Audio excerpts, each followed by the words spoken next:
Okay, good morning, everyone. And welcome to the Third Age Trust AGM. Welcome to the delegates and visitors in the room, and also to almost 500 delegates and observers from u3as that are watching and participating online. My name is Alan Walmsley. I'm the current chair-elect of the Third Age Trust. And I'm standing in for Liz Thackeray, the outgoing chair of the Trust, who sadly is unable to be with us today as she's unwell. I hope that everyone will join me in wishing Liz a speedy recovery. I also am accompanied on the table at the front by Derek Harwood, the Treasurer, and Sam Moger, the Company Secretary and CEO. So that everyone can settle down, we're going to start the proceedings with a short film that reminds us of our 40th anniversary woodland. And following the film, Sam Moger will remind us of the voting procedures and administrative details. We can then get on with the main business. So first of all, we're going to show a short film. We're here in the Black Mountains on the Wales-England border to visit the 40th anniversary u3a wood, donated by individuals and by local u3as in 2022 to commemorate the 40th anniversary. And with me is Rob Penn, the project director of Stump Up for Trees, who are the organisation we chose to partner with to actually create the wood. So Rob, maybe you could tell us something about how you went about helping us choose this particular location and how you made it all actually happen on the ground. So we're based just at the bottom of this hill. That's where our tree nursery is. And we work with the landowner, the farmer here. And at the heart of what we're trying to do at Stump Up for Trees is to encourage farmers to repurpose their least productive agricultural ground. So with the very generous sponsorship from u3a, we collaborated with the landowner and planted just over 8,500 trees on this site, and the rest of the u3a trees planted elsewhere. They are all species which live and grow here well, so they're native species to this area and particularly to this upland site. And then the trees were planted over the course of the 2021-2022 winter. And I think it really will start to look and feel like a wood, let's say 5 years from now. So you'll walk through here and you'll think, gosh, this is a woodland. And as we look at it now, there's some that are really coming on very nicely, and some still got a way to go. And I know you've had some troubles and problems, as I guess would be inevitable. But what will happen now? So one of the key features of the way we plant at Stump Up for Trees is we don't use plastic tree guards. And what that means is that some trees do get predated on. You know, rabbits, voles, when the trees are very young, deer and sheep, very clever sheep, manage to get over the hill wall and into the plant site. So some of the trees get nipped, the leaves get taken off them. They, generally speaking, recover from the first, second, possibly even the third time they get predated on, but they need help. So we will come back and beat up trees. So that means replace the ones that haven't made it rather than use plastic tree guards. So last winter we were here doing a bit of beating up. We'll definitely be here next winter doing a bit of beating up as well. And I suppose the other thing that was really important to us when we chose you as our partner was that the farmer also has a responsibility to care for the trees for quite a period until they really are able absolutely to stand on their own feet, as it were. Exactly. So we have entered, signed a landowner agreement with the farmer, and that runs for 12 years, from plant date for 12 years. And that is to give the trees the best chance. So the early years are the most precarious. And really, once the trees are 12 years old, they'll be well above us and they'll be absolutely fine. And the landowner is under an agreement with us to maintain the trees and ensure that they have best chance of establishment. I think the other important thing is that, as well as the trees going in the ground and beginning to sequester carbon, we are also noticing a change in the ground flora. So because the fence is up and sheep have to a greater part been excluded, you get a significant change in the ground flora, which is very exciting for us, because that brings different insects back and that brings different birds back, and that is at the heart of what we're doing at Stump Up Trees.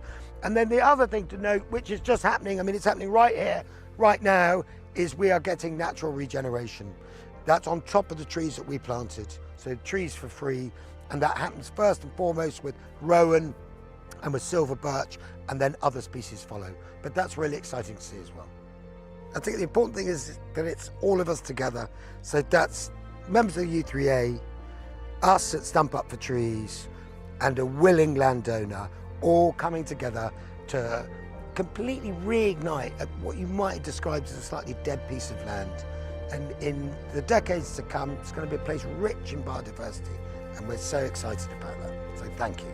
No, thank you. Well, those of us involved in getting this project off the ground, were delighted at the response and the positive commitment and involvement that everyone gave from the u3a movement, and hopefully many of you in the months and years to come will come and visit this glorious spot and sit and just enjoy the gorgeous scenery.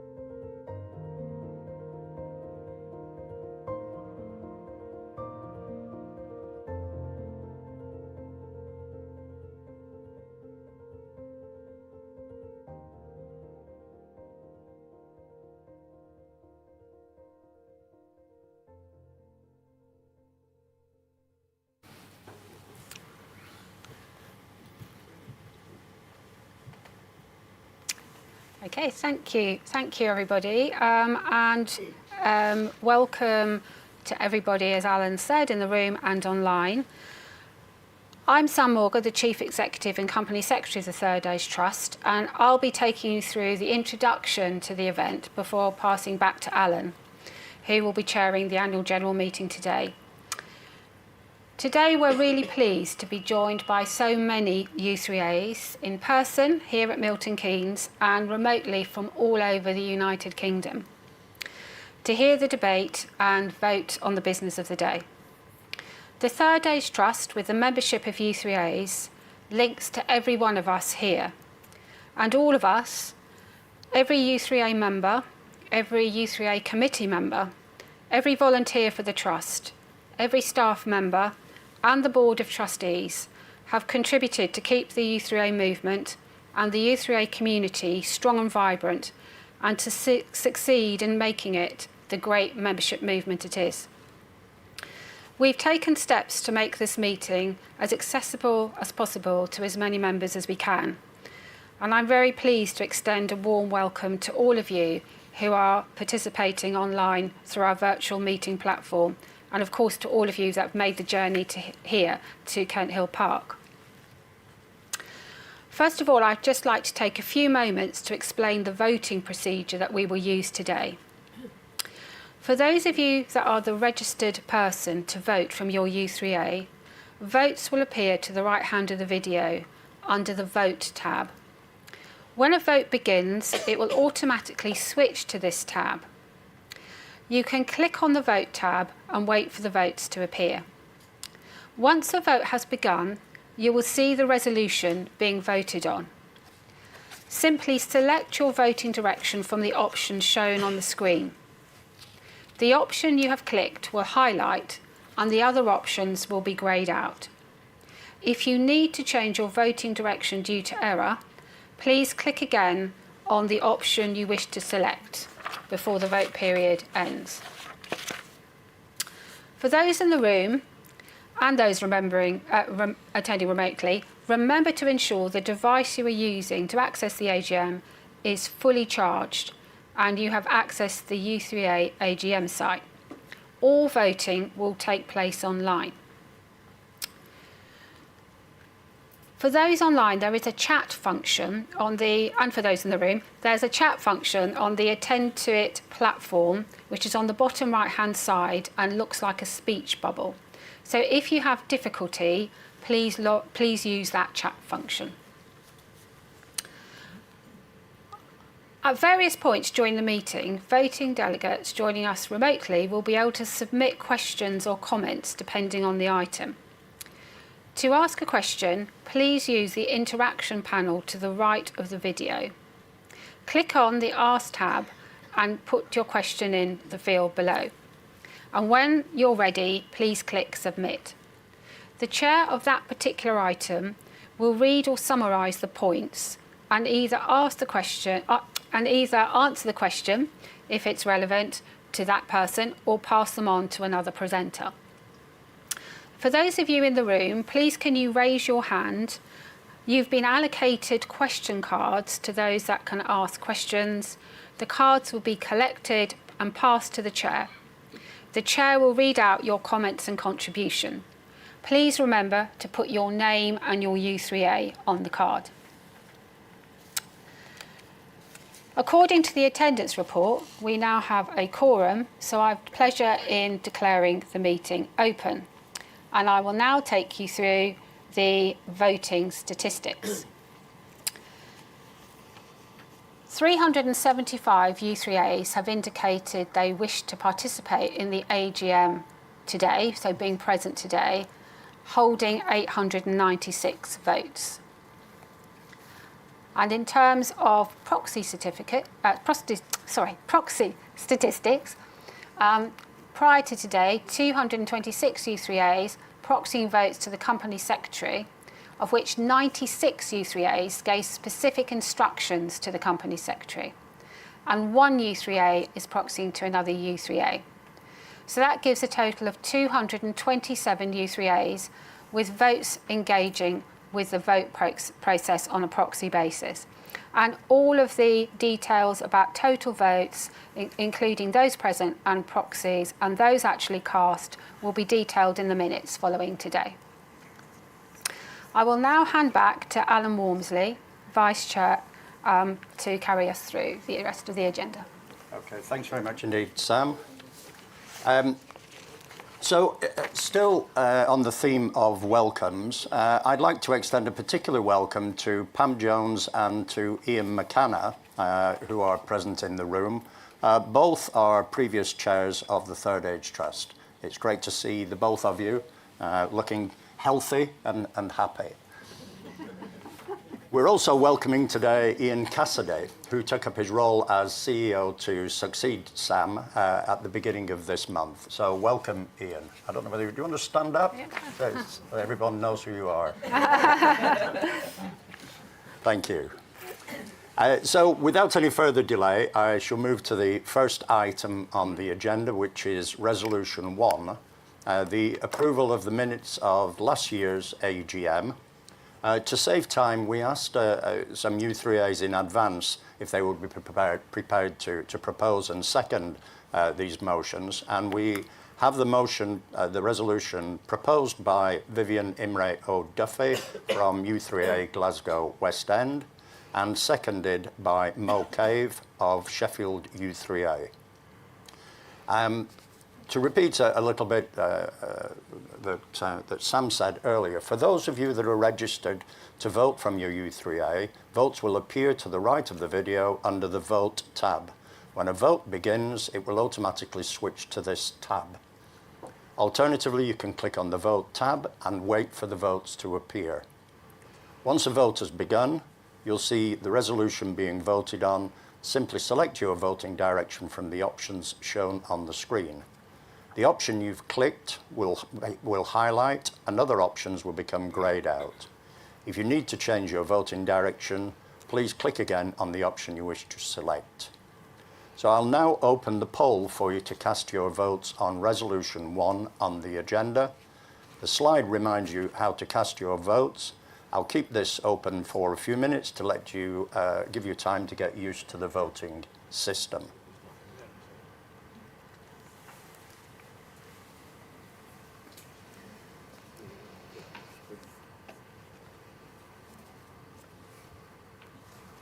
No. So we call for staff to help us, guys. We've got an issue down the front. Can somebody help? Thanks. You actually voted earlier, Peter, so it's fine. It's been taken into account. Yeah. Thanks. Alistair?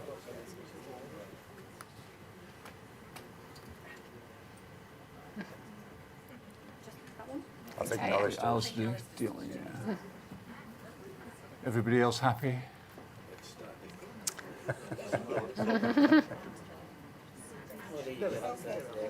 Okay. So are we okay? For those online, we're just sorting out a few gremlins in the room. I think Are we we're done? Yeah. Okay, I now declare the poll closed. We'll just take a couple of moments to confirm the result. There we go. So the results of the... That's different to that one. That's fine. Right. Results for the resolution, 871. Against the resolution, 9 votes, and abstaining 65. The total votes that were cast were 945. And so I declare that resolution passed. Now, at our last AGM, we passed a resolution committing ourselves as a movement to seeking to increase our membership to 500,000 by the end of 2028. You will now see a short video summarising the actions taken during the 12 months and the results so far. Hello everyone, I'm Elizabeth Drury. I'm the Head of Policy and Communications for the Third Age Trust, and I'm going to talk a little bit about what the Trust has been doing to deliver the Resolution 500k since it was passed at last year's AGM. The resolution asks the Trust to raise the profile of the movement and support an ambition to reach 500,000 members by the end of 2028. At its heart, Resolution 500k celebrates the amazing u3a experience across the movement, and not just the learning and friendship and community that being part of u3a is all about, but the wider benefits on health and well-being. Resolution 500k works best when we're all working together as a movement, with a united call to action to encourage the next generation to come on board. This is a far-reaching programme, bringing together all the elements of what we do already and expanding, strengthening and enhancing them. The programme for 2024 has centred around some of these key milestone events throughout the year. We are now working on the structure for 2025 and an overall plan that takes us to the end of 2028. A very important part of everything we do is the monitoring and evaluation, and that's particularly true for Resolution 500k, because knowing what's working to raise our profile helps inform what we do next. One of the most important metrics we have is hearing from you, u3as, and your evaluations and why members say they are joining. We have really appreciated working together and all your support. Let's have a look at some of those key areas in the programme in a little more detail now. We've kept a strong social media presence up and added to our usual activity with 2 targeted social media campaigns to support the profile raising work of all the advertising. The aims are to raise the reach of our audience and engage with a wider, diverse audience. The call to action to drive to the Join Us page has resulted in nearly 20,000 people finding their local u3a. Fran, who's helping us with the press and PR, has helped monitor national and regional activity throughout the campaign, which has seen a marked increase since February. A particular high, as you can see, in August, and nearly 800 mentions and placed articles. It's worth noting that the AVE, the advertising value equivalent of all this work, so that's what we would pay for this coverage to advertise. Even when we adjust that for the great deals that we're getting with the advertisers, is well into the millions of pounds. So thank you all across the movement for all your hard work on this. And you can see a couple of examples of the coverage here.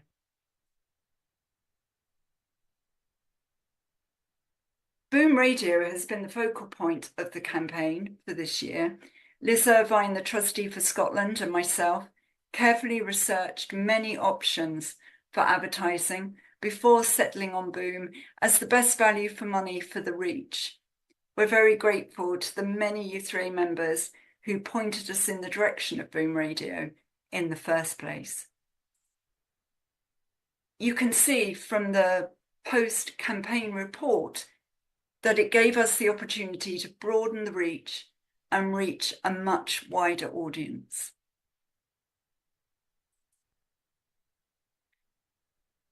These are the results from a survey that Boom Radio put out for us to their audience. Clearly, this is only a snapshot. It's 2,799 respondents. However, if you look at those metrics, 82 people inquired to find out more about u3a and 39 people joined.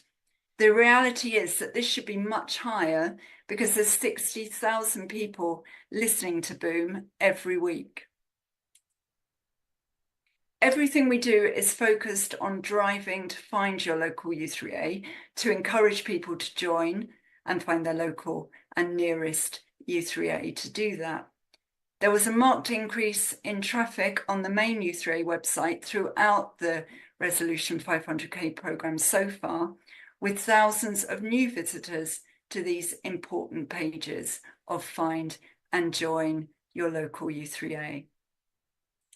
The Friends monthly newsletter in June, this is very exciting. We hit the landmark of 50,000 people signed up to the newsletter and it continues to grow. And you can see how well we're doing. In October, we're now at 51,000. We have also been raising awareness through face-to-face activity and events. Members have passed on their copy of the u3a magazine once they have finished reading it to people who may not be members to find out more about what u3a is all about. And copies of the magazine have been passed out at face-to-face high-profile events such as the festival. The Great North Run was the first fundraising event that members have taken part in. And thank you to Julie in the office, Jean Cubbin, the trustee, hundreds of members, and the runners, of course, who've made this such a success. Members gave up their time to give out leaflets, talk to people at the event, and all of them were wearing high-profile blue T-shirts with u3a blazoned across it. We are supplementing this activity with a survey on our Friends newsletter. This had over 300 respondents, and you can see here showed the awareness, which is very important, of all the promotional work that we're doing. But there's lots else going on, and there's lots more promotional work happening, and that's including in our policy department with the launch of a high-profile report into the health and well-being benefits of being part of u3a. And the work continues, and we'll be giving you regular monthly updates on the progress, and we're developing plans for the coming year. Finally, I want to say a really big thank you to the comms and policy team, to all the u3a's members and u3a volunteers who are making this such a success. You're helping to raise the profile and strengthen brand recognition across the movement and beyond. So thank you. Thank you very much indeed, Liz. There'll be a Q&A session at the end of the next item, so you'll have the opportunity of asking any questions about the progress on the 500k resolution at that stage. But I would like to move to the next item, which is to introduce Derek Harwood, Treasurer of the Third Age Trust, who will now deliver his report on the last financial year through our annual report and accounts for the year ending March 2024. Over to you, Derek. Thanks, Alan, and good morning to everybody. I will be selecting a few key points in the next section, particularly starting from the annual report and accounts, and specifically the consolidated income and expenditure account. This shows the overall position of the group, which is the Third Age Trust and the Third Age Trust Trading Company, TATL, sometimes referred to as TATL. The trading company manages, on behalf of the Trust, the u3a Matters magazine, Beacon and Siteworks Now, our merchandising range and the members' added value lines of business. We'll be comparing performance to this year to the previous year. Then we'll have a look at the consolidated balance sheet, and thirdly, in more detail, at the trading company. Later in this morning, Clive Grace, as the TATL chair, will explain a bit more regarding TATL. Then we'll move on to looking at our reserves position, and then the budget for this year, which has been approved by the board. And lastly, a look at our longer term financial forecasts. So first on that list, income and expenditure. For the Trust, income to the year ending was lower than planned. This was primarily due to our income is highly dependent on yourselves, on the membership growth figures. We had a target last year to grow the membership. You probably know that COVID, we dipped down quite significantly, but now we're growing back up. And last year's target was to reach 400,000. We did well. We grew from 375,000 to 390,000, but slightly below plan, and hence, as I say, income slightly below plan. Also, the donations we received last year weren't as good as the previous year, so another slight drop on income. However, on the other hand, expenditure was also lower than planned. This was really due to slower than planned progress on some of the development projects, less take up by yourselves in terms of the grants available nationally, and also the staff levels were actually slightly below plan, and I'll come back to some of these in more detail later. TATL, the trading company, had a good year overall with income above plan and expenditure actually slightly below plan. Therefore, at the group level, our actual income was just under 3.3 million, expenditure just over 3 million. So although we actually planned to start drawing down on our reserves, last year we actually increased them again by 86,000. The trends, looking at the trends over the years, for the last few years, you can see that we continue to increase our cash assets, our reserves. Our expenditure continues to be below our income at the group level. So again, we've actually planned to stop growth in our reserves and start using those reserves, drawing down on them. We've actually ended up again with a slight increase in the reserves last year. The balance sheet, no issues really, and much the same as last year for those that can remember. Our fixed assets are limited. We have some IT equipment for the staff and trustees, so we're all working on the same platform. With no other real fixed assets. now that the trust uses serviced offices, so we only pay for the space we actually use. Debtors, which is within the current asset figures there, includes the magazine distribution receipts, advertising commission, and creditors are just deferred income due to timing of transactions. And we also received some income in advance from early annual returns. So overall, net assets are slightly higher this year, as I mentioned, as our cash reserves have increased. Specifically on the trading company, to look a bit more at their accounts in more detail, as you may have seen in note 21 of the accounts, Tactile overall made a profit of the year of 185,000. From the 4 lines of business, the stars were the magazine and Beacon, both achieving a profit. The magazine's production costs are entirely covered by advertising revenues, and members pay for the costs of distribution only. We've seen a significant increase in advertising revenue since we changed our agency to Redactive.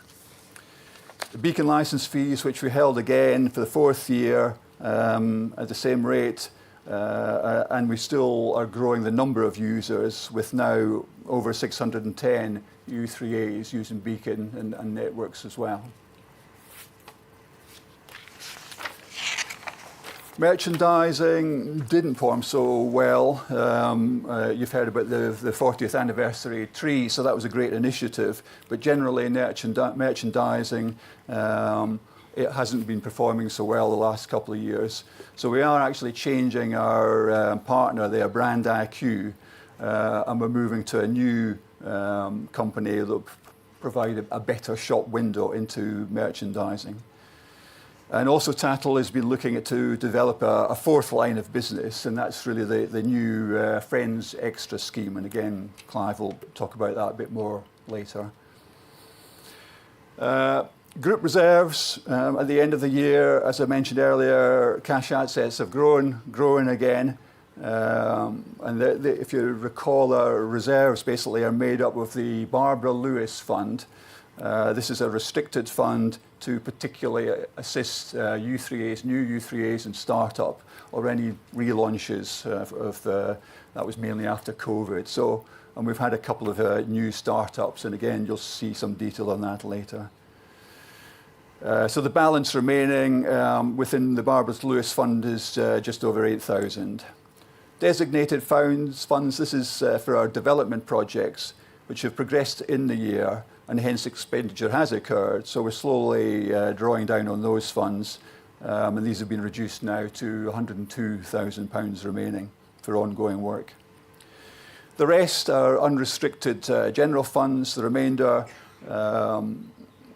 this includes the required minimum, the 1.1 million reserves limited for any closure liabilities if we're ever faced with that scenario, in line with Charity Commission guidelines and our published reserves policy on the website. So we always need to ensure we're above 1.1 million. But as you can see, as mentioned previously, we continually to grow.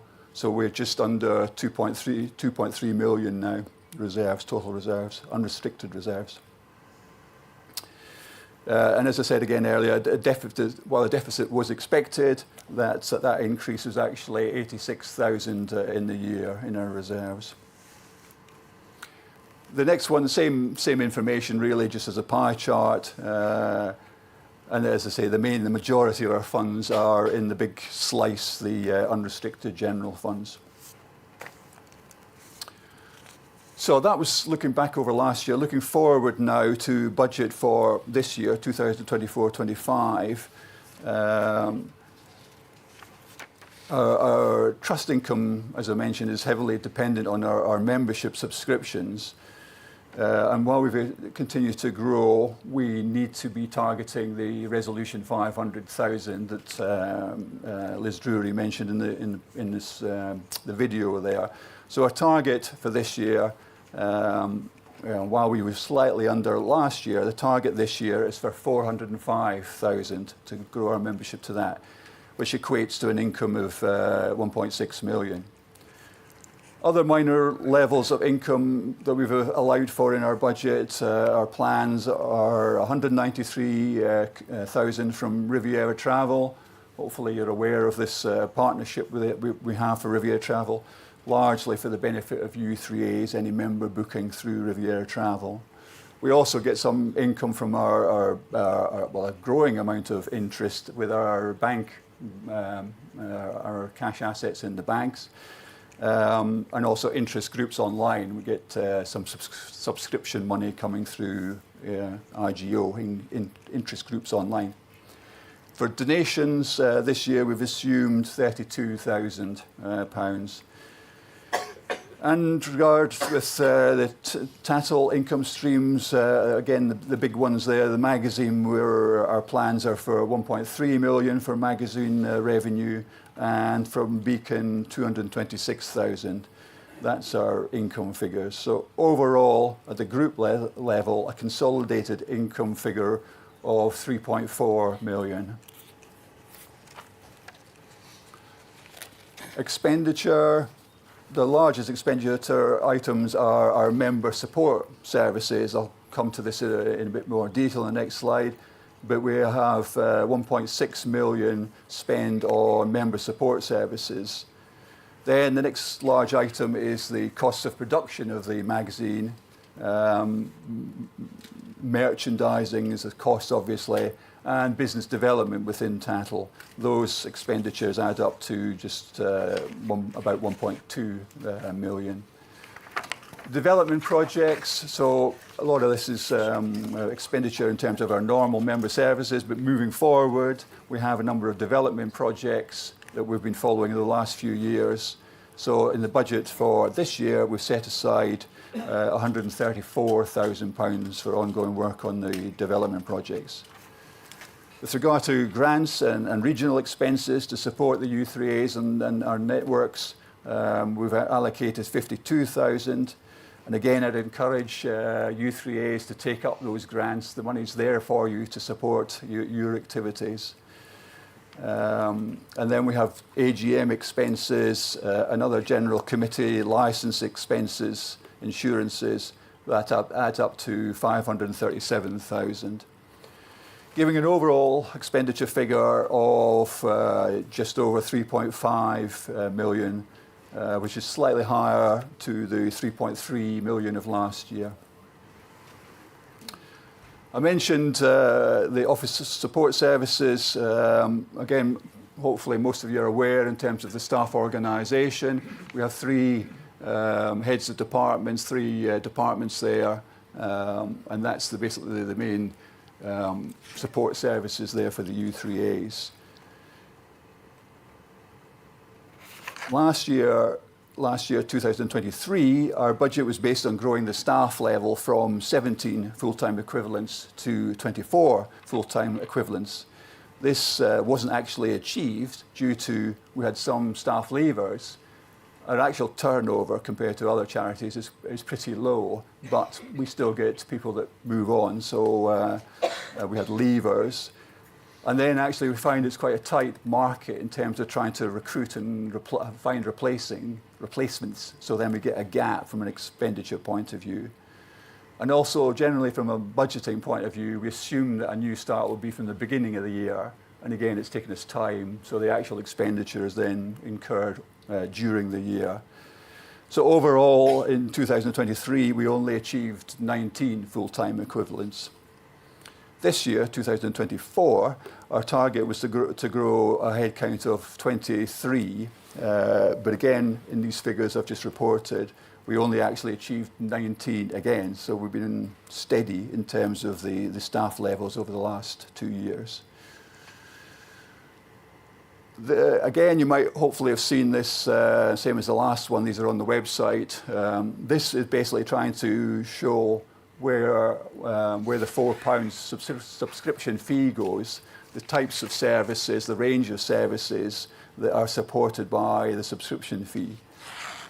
There's a wide range of services, as you can see, the biggest expenditure being provided on the advice and guidance service, 6.84 pence out of your £4 goes to that area.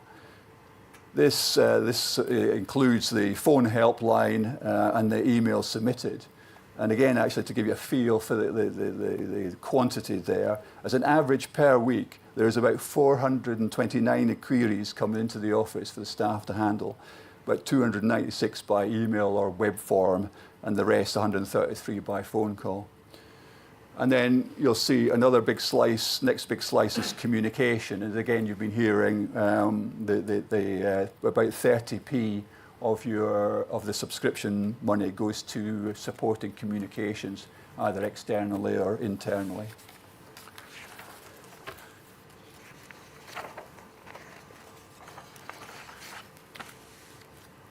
As you've heard, over the last few years, up to the year ending 2023-24, we have had actual expenditure less than income. But we expect to reverse this with increasing costs over the next few years. In the coming years, we do expect membership numbers to continue to rise towards that target of 500,000 by the end of 2028. And we've also allowed for other income streams such as donations and fundraising to be slightly increased as well. But they are difficult to estimate those areas in the longer term. And similarly, in terms of expenditure, there's uncertainty there as we look sort of 5 years ahead. What rate of progress will we have on the development projects? How much investment do we need to make in the coming years to develop the movement, to develop and deliver our digital strategy? And over how many years will that take? What other forms of investment might we need to modernise the movement? However, based on certain assumptions, this is what we expect through to 2027. Slightly higher expenditure than income, and achieving that slow drawdown of our high reserves level to that minimum level of 1.1 million. We will keep reviewing these assumptions, these trends. We update them at least on a 6-month basis, so we can tweak anything we're doing, make management changes accordingly. But the good news, I guess, is, as you can pick up from there, no need for any membership subscription increase in the near term. And that's it for me. Back to Alan. Okay, thank you very much indeed, Derek. Thank you. As I said, there will be a question and answer session next, and you'll have the opportunity of putting your questions on either the progress of the 500k resolution or on any of the points that Derek has just been covering in the annual report. A couple of things I wanted to just mention to you. For anyone wanting to rerun this AGM, you'll be able to do so on YouTube shortly after the event is finished. I'm looking for any masochists amongst you who want to. who want to. We'll also be distributing the slides, or we'll be putting the slides on the main website. Or we're happy to send them to anyone who wants them. We'll be posting the relevant slides, so obviously the slides like the voting instructions and things like that will not include those, but it'll be the main slides. We'll also be sending out 500k resolution updates in the monthly mailings that go out to all u3as, including the progress on the numbers. So as Derek said, I think at March we were at 395,000, and we're moving slightly, I think just above 400,000 at the moment, but we'll hopefully give a regular progress update on the total number of members as well. Now, in terms of instructions for submitting questions, if you're in the room, I think there are some cards either available or the staff with the T-shirts will give you a card. So you have the opportunity of writing a question on the card. Please write the question legibly and including your name and the name of your u3a. And then give the card to any of the members of staff with the blue T-shirts and we will add them to the list. If you're online and you'd like to submit a question, type your message within the Ask box at the bottom of the messaging screen. and then click the send button to the right of the ask box to submit your question. Please restrict yourself to questions rather than comments. So we'll do our best to answer as many questions that are submitted as possible. Obviously, we'll endeavour to read them out and answer them within a sort of reasonable time constraints. If we don't get to read and answer all of the questions, then we'll make sure that there'll be a mailing going out with all the relevant questions and answers as soon as possible after the meeting. So we're going to have a break now, and during that break we're going to show the film of the festival that we held in July at York University, and obviously we'll need quite a bit of time to gather all the questions together and be able to come back to you shortly with some answers. So we're going to show the film now. So cutting on 3. 1, 2, 3. Sure. Yeah, here we go.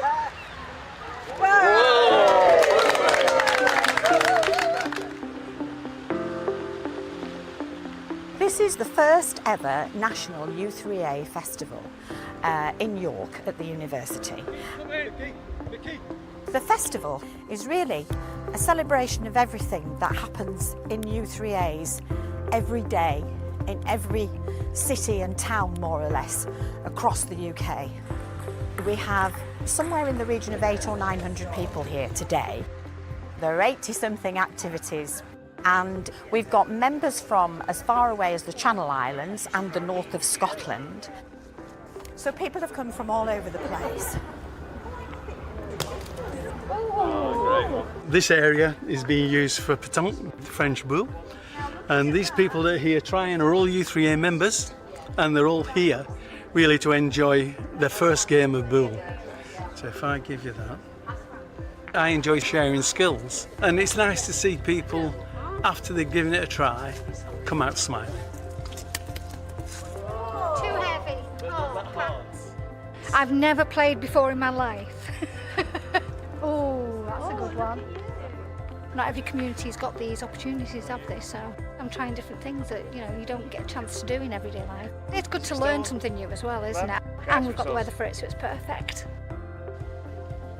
My name's Helen, and I'm leading the session this afternoon, and it's an introduction to the gentle art of slow stitching. As far as needlework, I quite like the intricacy of it. We all need to broaden horizons and do things that we normally wouldn't do. I think this is the wonderful thing about u3a, to be honest. Just to get out of the normal field of expectations. I'm quite proud to show my other side. This is quite important for us. u3a members from all around the country did various squares, and then there was a competition to choose which ones would go into the final quilt. What we're going to do is make a floral crown, the type of thing that you might wear for a bride, but we'll do it made to measure and release our inner boho. I was dancing just now. No one doing flowers. Wonderful. Doesn't matter if you're on your own. I've met so many people and everybody is so friendly. Yeah. Don't eat the flowers. We've come a long way. It's taken us 3 hours to get here, you know, by train. And no regrets about coming. Wonderful. Now get back before they take the kick. Left, left, left. Come on, left. Come on. It's very important for everyone to have a purpose. A lot of people who have worked hard all their lives, retired at 65, stay at home, done nothing really, and you know, they're not healthy because of it. Walking football, arts and craft, or whatever it might be. If you're thinking about it, do it. Don't hesitate.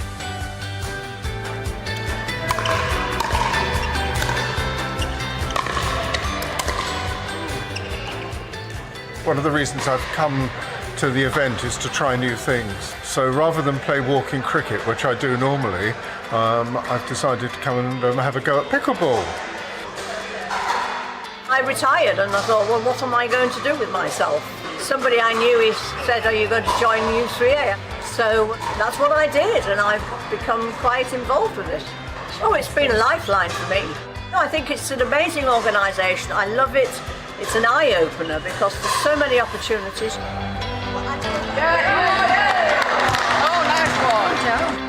So we've had about 30, 40 people here today doing walking netball.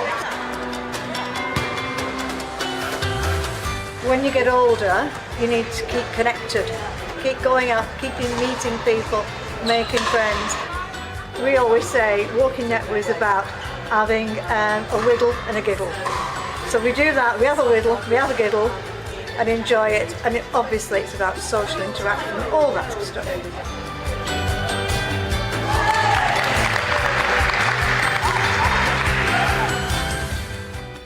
When I retired, I wanted to do lots of activities, find plenty to do, so I joined the u3a and found something to do every day, basically. It's a trip down memory lane. We both met here as students back in the late 60s. We had our graduation photos on these steps. On the steps here. We've been married 52 years now.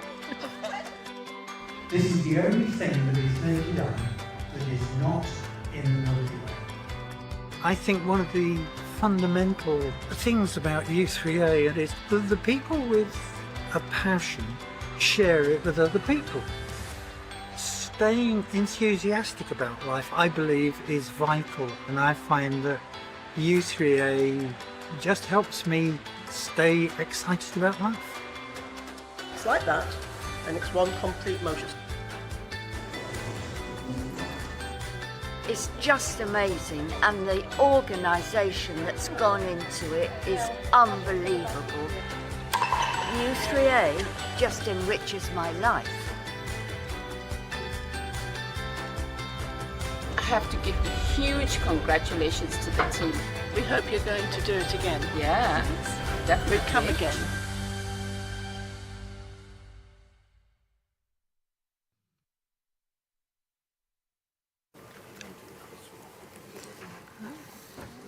Okay, thank you very much to everybody that was involved in the festival. It was a terrific event, and I am hoping that we're going to repeat it. At the moment, the intentions are to have a further festival in 2026, and I think we're looking at about the 1st to the 3rd of July. Is that correct? Yeah. Thank you. But so it'll be a 3-day festival, but please don't try and book your accommodation yet. Right, we have some questions in. So I'll read out the questions, and then I either ask myself or Sam or Derek to answer them. We have one from the room, within the room, from Jill Lee, Newark District u3a. Are we expected to have policy and compliance managers within our local u3a? Sam, could I ask you to forward that one? Yeah, so what we'd ask you to do is follow the advice and guidance on the website. So all the advice and guidance is there to provide you with the support you need to keep compliant. If you're not sure about anything, phone the advice line, and if we haven't got the answer immediately, we'll find it for you. I'll read it. And if it's a new item, it will become part of the advice. But we have advice on everything from risk to finance to safeguarding to data. So look on the website, follow that advice, and if you've got any queries at all, just come and ask us. There's always someone ready to help you. Okay, thank you. We have another one from the room, Francis Halliday, Palmer's Green and Southgate, u3a. How do you measure membership numbers between the annual returns at the end of March? And should u3as submit returns more often? Derek, do you want to deal with that? Okay, we don't. So it is a problem that we currently only rely on the annual return and the declaration of numbers. And even then, although we ask for the annual returns beginning of April, Some of you are a bit slow, so it's actually sort of July, August before we're getting all the annual returns to be able to add up to our overall number of actual membership in April. But that's the only point in time. That's our only mechanism currently to get a handle on our. So that's why generally the numbers I talk about are year end, year beginning. We have, except for certain reasons, particular reasons, we've tried to, through the trustees, the regional national trustees, to get a view in terms of, well, what's happening in your area? Do you think membership's going up? How much by? But that gets very anecdotal, frankly. So, as I say, the bottom line is no, we only really get a firm statistical number once a year. And the second part of the question, I think, was should u3a submit returns more often? Yeah, would you like to do that? I suspect not. So, yeah, that would be the only way. If we made it 6 monthly or something like that through the portal, but we still get some struggling to put their annual return or their 6 monthly return through the portal, so that takes staff time as well. It does give us a trend. You know, we get trend year in, year out. I think we can live with that. Okay, I've also just been handed a piece of paper that says the number of individual members in the movement at the moment is 403,094. So slight increase on the figure that was mentioned earlier. So that's the live. So there is a NetSuite live figure, but that almost changes daily because actually when I looked the other day, I thought, hang on, it's gone down. How could it go down? You know, within this month. But unfortunately, like some U3s close, so we do see then numbers going down. And as I mentioned also then, they think, well, how many annual, there's another annual return come in, that's why it's gone up. Which for the gaps, we try to forecast, and well, what were they last year to give us an overall figure. So the live figures aren't necessarily a total if we haven't got even now all the annual returns in. And that actually ties in with one of the questions from Richard Bedford at Stroud U3A on the resolution 500,000. Can you please tell me what's the total number of members currently is? Well, I've just given you that figure. How close are we to the 500,000 target from the figure that we started with? Well, I think the figure we started with, we said was? Well, started 370, as you could say. Yeah. You plotted a graph of the numbers to achieve 500,000. Yeah, I mean you can do the trend. It's a stretch target. I fully well, I think we all fully admit that it's a stretch target. It is the target, and it's good that we all commit to that and do our part to try to grow the membership to 500,000 by the end of 2028. But you can do the numbers. That's kind of 15,000 at least per year that we need to be achieving, which is quite a will be an achievement when we achieve it. No. There was also a question from Mike Rees at Shrewsbury U3A asking about the regular updates on the progress of the 500,000. So we will be putting regular updates through the mailings to U3As. We send out a monthly mailing to U3As, and the intention is that will have progress towards the 500,000 target. So changing the subject, if I go from the top of the screen, what's the current status of the HMRC inquiry into the validity of gift aid claims? Derek, this is another one for you. Yeah, I mean, actually on Monday this week, Sue Russell, Network Link Chair, organised the first National Treasurers Forum and Zoom call. And that was one of the questions that was asked by a number of treasurers online then. So where we're at on that, so again, background first of all, some of you may be aware, either directly or indirectly, but we had official guidance from I'll try and keep this brief and simple. We had official guidance from HMRC, John will remind you, 2016, which is in the guidance we've got on our national website, which is the basis to be used for U3As to submit their gift aid application, whether you're a fully inclusive type membership or a pay-as-you-go type membership. So that's the general guidance that we've been giving and a number of U3As have been following. Recently, over the last 2 years, HMRC and a particular officer, that will stay nameless, has been rejecting a number of our U3A gift aid submissions.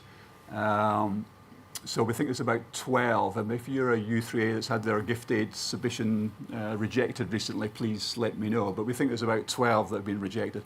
Others go through fine, with no problems or whatever. A couple have gone through, and then the particular officer, manager, said, no, I don't agree with that, and they've been rescinded then. Anyway, because of all that background then, and for a number of U3As, possibly the smaller ones particularly, gift aid is a key element, 25%, against their income subscription. So we, the U3A Trust, on behalf of all the U3As, contracted with Hayes McIntyre, our previous auditors, who've also had previous experience of dealing with gift aid for other charities. We hired them, and we collected, with the input from a number of yourselves, U3As, to explain the difference of U3A styles, what's included, whether the newsletters are included, or whether people pay extra for that, whether they pay extra for going to a monthly meeting, to try and explain all that, put all that down. But basically our stance with HMRC is anything a U3A does is to in accordance with their object clause. So hence basically all expenditure is to support that charity's object clause, and hence all of it should be available subject to gift aid declaration and submission. So that's our starting point. Hayes McIntyre put in the letter about a month ago now, 6 weeks, maybe even 2 months now, time passes. And where are we now? Late last week, we had a response from HMRC. I'll try to be polite. We couldn't quite understand their response in terms of the position that they're taking. So it means escalation. So the battle goes on. Our advice, all we can say in the short term, is U3A should carry on doing what they have been doing with regard to their gift aid submissions. If you're getting issues, as I say, let me know, so we know who are struggling. Try not to get into dialogue with the HMRC. If they're hearing one thing from one U3A, that can kind of weaken our collective stance. So, report the situation to us, and, we will pick up the cudgel, so to speak. But that's where we're at. So the fight goes on. Okay, thanks very much indeed for that. There's another one for you, Derek. Could the Treasurer please comment on the level of expenditure on office and rental costs? It wasn't mentioned despite the high number. Thank you. And this is from Bailey Elson, but there's no indication of the U3A. Derek?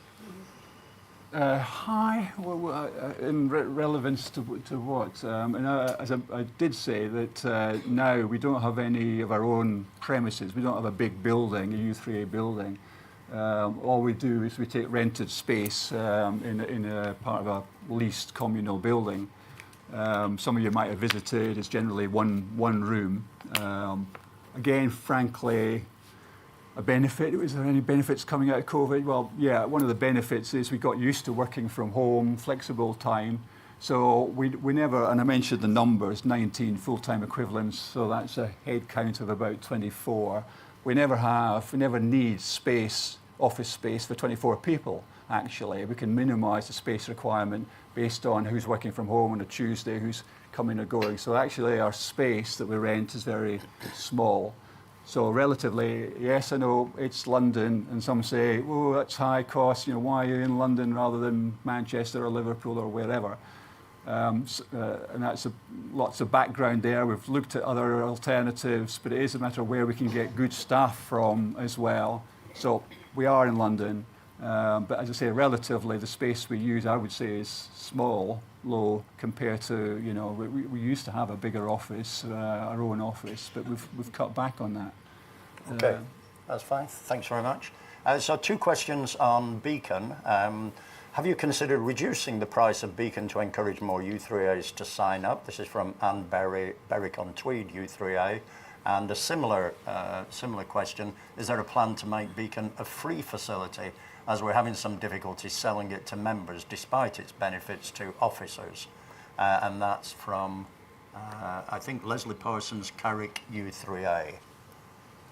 Do you want to take this, Derek, or should I ask Clive? I'll take it and Clive can correct me. Okay.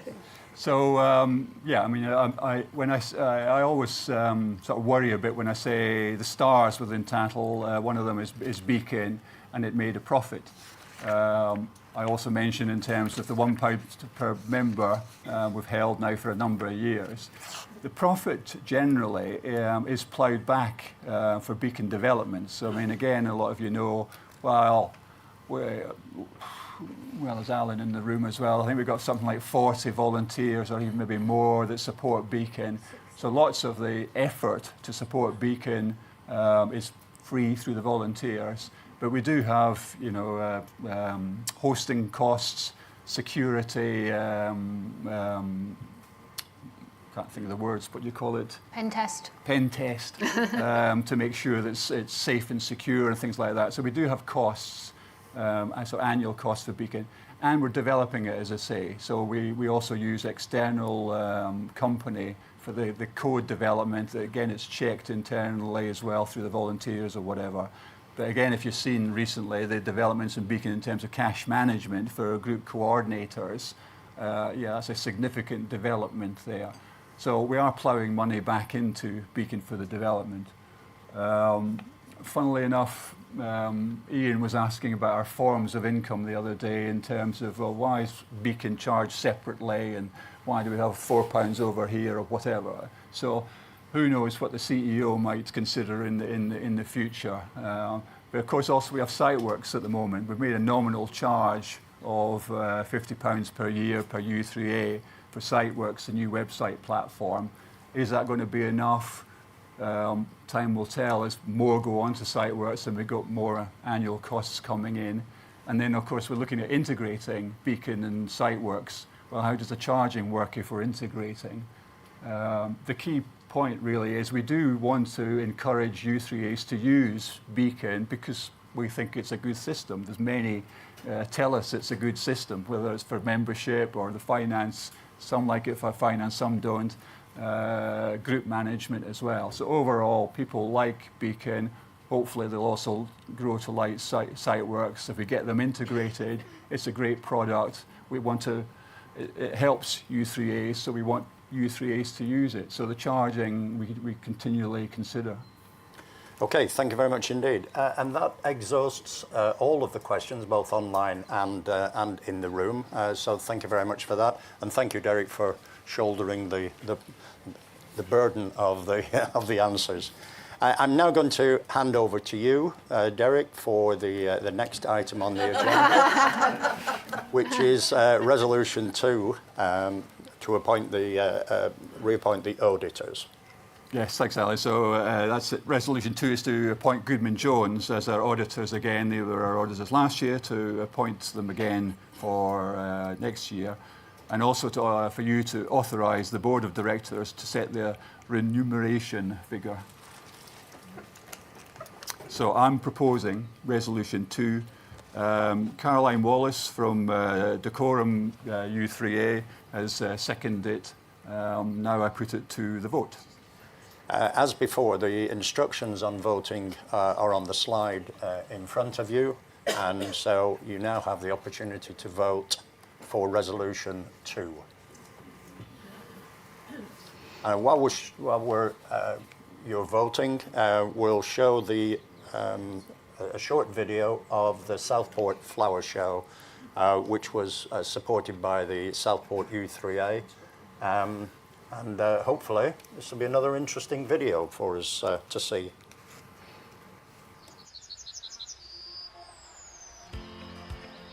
When people retire, we lose all the friends at work, the camaraderie and the skill set. The u3a allows us to do all of those things all over again, but without the pressure of work. I've used a lot of the same skills, but in a way it's much better because it's fun. One of the beauties of the u3a is that it's by the members for the members. We don't expect people to come in from outside and do things for us. I'm always learning. With our u3a, if you look at the diary, there's a choice of things happening every morning, every afternoon. We need to use our brains, we need to use our bodies, or else they don't keep going. I joined the u3a fairly recently and got roped in to helping with the garden for the Southport Flower Show. The last landscaping as I did professionally was in excess of 40 years ago. The u3a certainly does help friendship. I did sing at a choir at school and I did really enjoy that. Once I'd retired, I then thought, right, now's a chance to do what I've been thinking about for 50 years. I've never had a lot of social confidence. Being in the u3a and being in the choir, I've learned to trust myself a bit more. You know, I wonder what enjoyment did I get before? My wife had motor neuron disease. Once she passed away, life was very empty. But then the u3a came along. I decided to join the jazz group. I'm so grateful for it because it's just put me into a new life. The benefits of what we do are huge, actually. The ability to learn other skills, the ability to share my skills. It's giving something back to the world, which I think we all want to do. If we can give our love and our caring for other people, we get quite a kick from that. I think that's what the u3a is about, people sharing what they've got.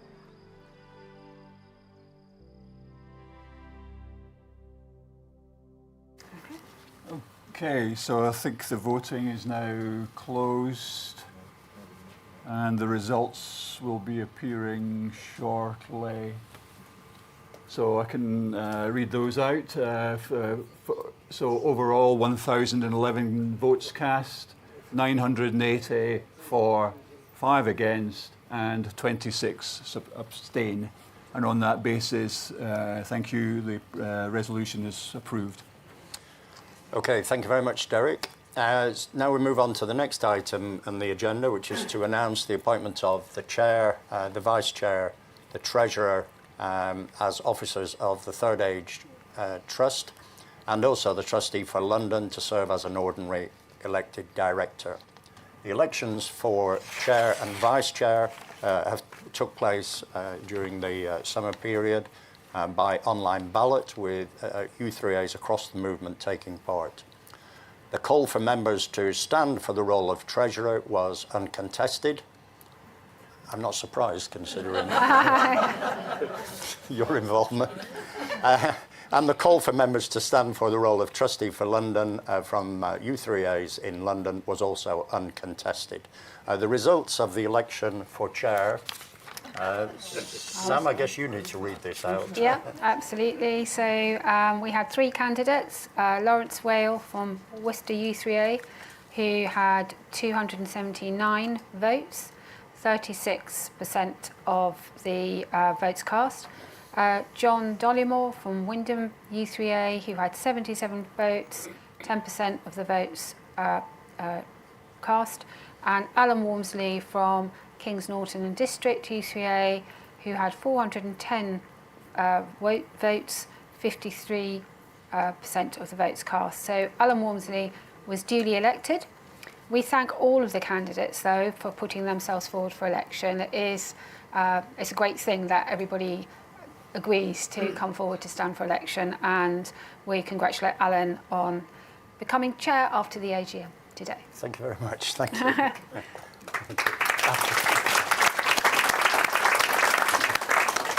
Thank you. So the results of the election for Vice Chair, which is the next slide.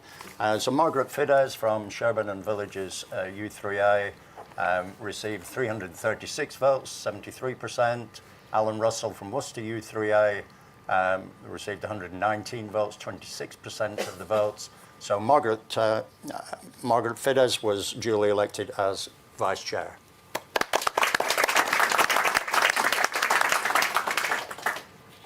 And the role of Treasurer, as I mentioned earlier, was uncontested.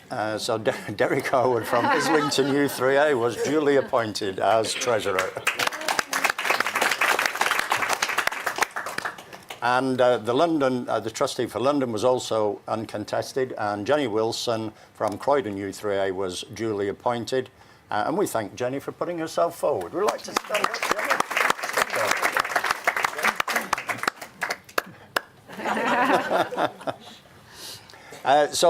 Welcome to all of the newcomers, as it were, to the board.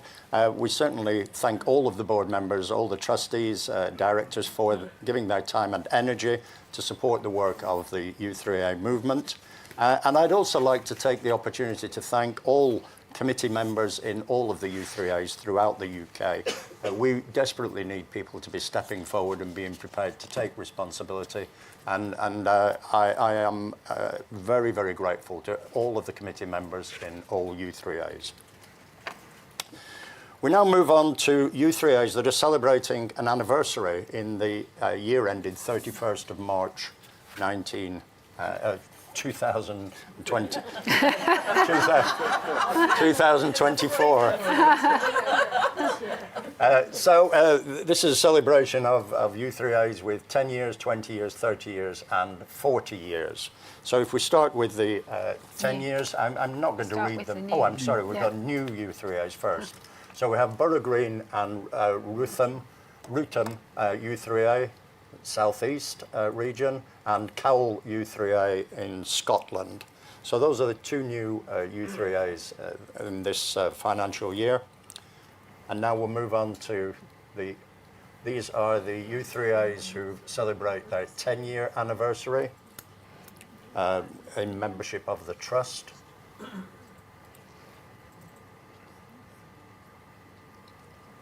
And we'll move on to the U3As with 20 years anniversaries.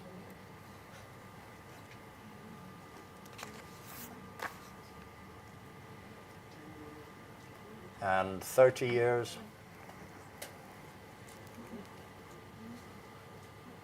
It just shows what a mature movement this is, isn't it? 30 years. And there are quite a few for 40 years as well. So we have Abergavenny, Bradford U3A, Bristol U3A, Harpenden U3A, Merton U3A, Saffron Walden U3A, Stevenage U3A, and Tyndale U3A. I think let's give them all a round of applause.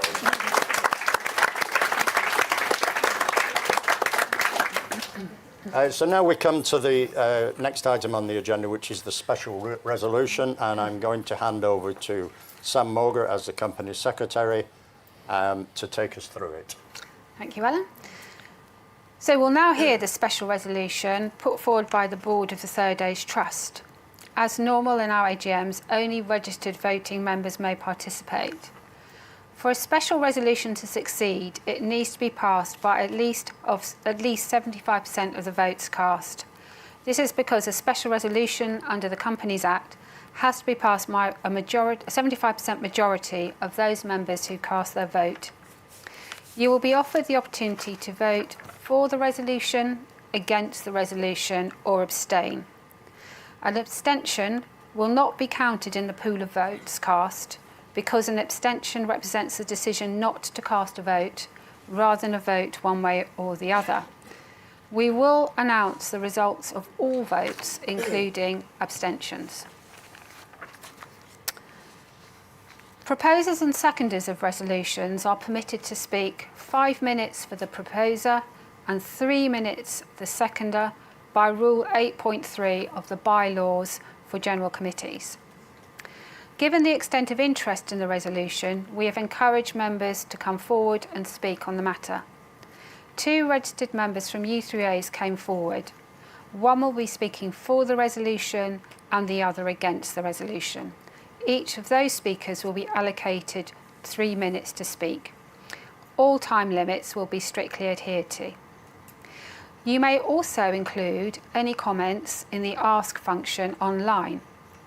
Please don't use the Ask function to ask questions, since all the information has already been supplied to U3As. I will read out a selection of those comments for and against the special resolution at the end of all the speakers participating in the debate, and then you can place your vote. So the special resolution is that the draft Articles of Association circulated to the members of the Third Age Trust, and a copy of which is produced to the meeting, be adopted as the Third Age Trust Articles of Association in substitution for and to the exclusion of the Third Age Trust existing Articles of Association, which will, inter alia, establish a new board and council with effect from the 1st of April 2025. This is proposed by the Chair of the Board of Trustees of the Third Age Trust, Liz Thackeray, and seconded by the Vice Chair of the Board of the Third Age Trust, Alan Walmsley. We will now hear from Liz Thackeray in a pre-recorded message from yesterday, who is proposing the resolution, and Liz has 5 minutes for this proposal. So we'll now watch a film of Liz proposing. In proposing the adoption of the resolution to make changes to the Articles of Association, I'm recognising that in the 43 years since the Third Age Trust was established, there have been many changes in the wider society, in legislation relating to charities, and in the u3a movement itself. In its early years, the Third Age Trust was constantly adapting as new u3as came into being. It was small enough to be agile and responsive. By 2002, arrangements had become more formalised, and the board was an elected body. By 2008, it became clear that representation of all parts of the UK was required, and the Articles of Association were changed in order to make provision for each of the English regions and the UK nations to elect a trustee. With the rapid growth of the u3a movement and changes in legislation, it was clear in 2016 that a change in governance arrangements was desirable, but there was little appetite for change. Although today there is still perhaps little appetite for change, the need for change is increasingly self-evident and urgent. At present, elected trustees have 3 distinct roles within the u3a movement: that of governance, that of representing u3as, and that of supporting u3as in resolving difficulties. But as charity trustees and company directors, their primary responsibility is to act in the interests of the charity, and that can conflict with their role as representatives of a region or nation. Those elected as trustees vary in their experience. Most have been active in their regions and nations, and are valued for their skills and leadership and commitment to the u3a movement. But this does not mean necessarily that they are prepared for the legal and financial responsibilities inherent in being a company director and trustee of a large charity. The proposed change in the Articles enables 2 things. Firstly, the formation of a u3a council enables u3as to continue to elect representatives to be involved in the development of the u3a movement and to promote the interests of u3as. Those elected as council representatives are elected to represent their region or nation and do not have the responsibilities associated with trusteeship. There is no potential conflict of interest. Secondly, the formation of a smaller board with trustees having a clear focus on keeping us legal and viable. Those elected to the board will have the legal and financial responsibilities associated with the role of company director and charity trustee. By strengthening the representation of u3as within a secure legal and financial structure, the intention is to enable the u3a movement to continue to grow and develop, true to our principles of self-help and mutual aid, and with the primary purpose of enabling learning opportunities for all as we move into that stage of life when we have time to develop new interests and pursue existing interests and activities with others. If we do not pass this resolution, we compound a situation where an unfair burden is placed on elected trustees. There is a potential conflict of interests, and where it becomes ever more difficult to find people who are able, willing, and qualified to serve in this role. I have pleasure in proposing the adoption of the special resolution and urge you to support it. Alan Walmsley, who's seconding the special resolution. Alan, you have 3 minutes to second. Thank you. In seconding this resolution, I'd like to make it clear that the changes proposed in this special resolution have nothing to do with making the work of the board easier or strengthening the board's control over the movement. The changes are not being proposed so that the board can have a pet council to advise it about how things might be done in future.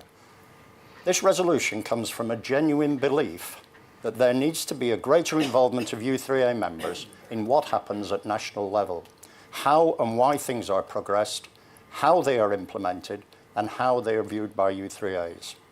It comes from two concerns. Firstly, the board is made up of u3a members who put themselves forward because they primarily want to support u3as in their region, but they find themselves swamped by governance issues. There is little or no discussion at the board of the things that they expected to be dealing with. The second concern is that the board had adopted strategic aims in 2022, but there has been precious little progress in deciding what needs to happen and how ideas can be generated and implemented to achieve those aims. We're a member organisation. We're not an Age UK or even a WI with lots of staff to support our movement. At national level, we rely on members to participate actively, just like at u3a level. We've traditionally used the mantra of members working for members, but at national level there are relatively few members actively involved. There are a few in the main committees, and even that's been relatively recent. But in general, the main burden for getting things done falls on a few key members and a few professional staff that we have. Right from the beginning, this concept has proposed a platform for much greater member involvement, not just to help communications, transparency or understanding, but primarily making decisions and getting things done on a UK-wide basis. It's my honest opinion that if carried, this resolution has the ability to radically change the third age and the u3a movement. It has the ability to lift member involvement in national issues to a new level and create a greater transparency and diversity of opinion. But most importantly, it has the ability to place member representatives front and centre in making decisions and making things happen in the areas that are of interest to u3as. However, we've already seen signs of fit for the future fatigue, both at u3a and at board level, and I sense little enthusiasm at the board to go through all of this again. So my fear is that if this resolution fails, then we will lose the momentum and we will lose the opportunities that are available today. I urge you to support the changes, and I'm happy to second the resolution.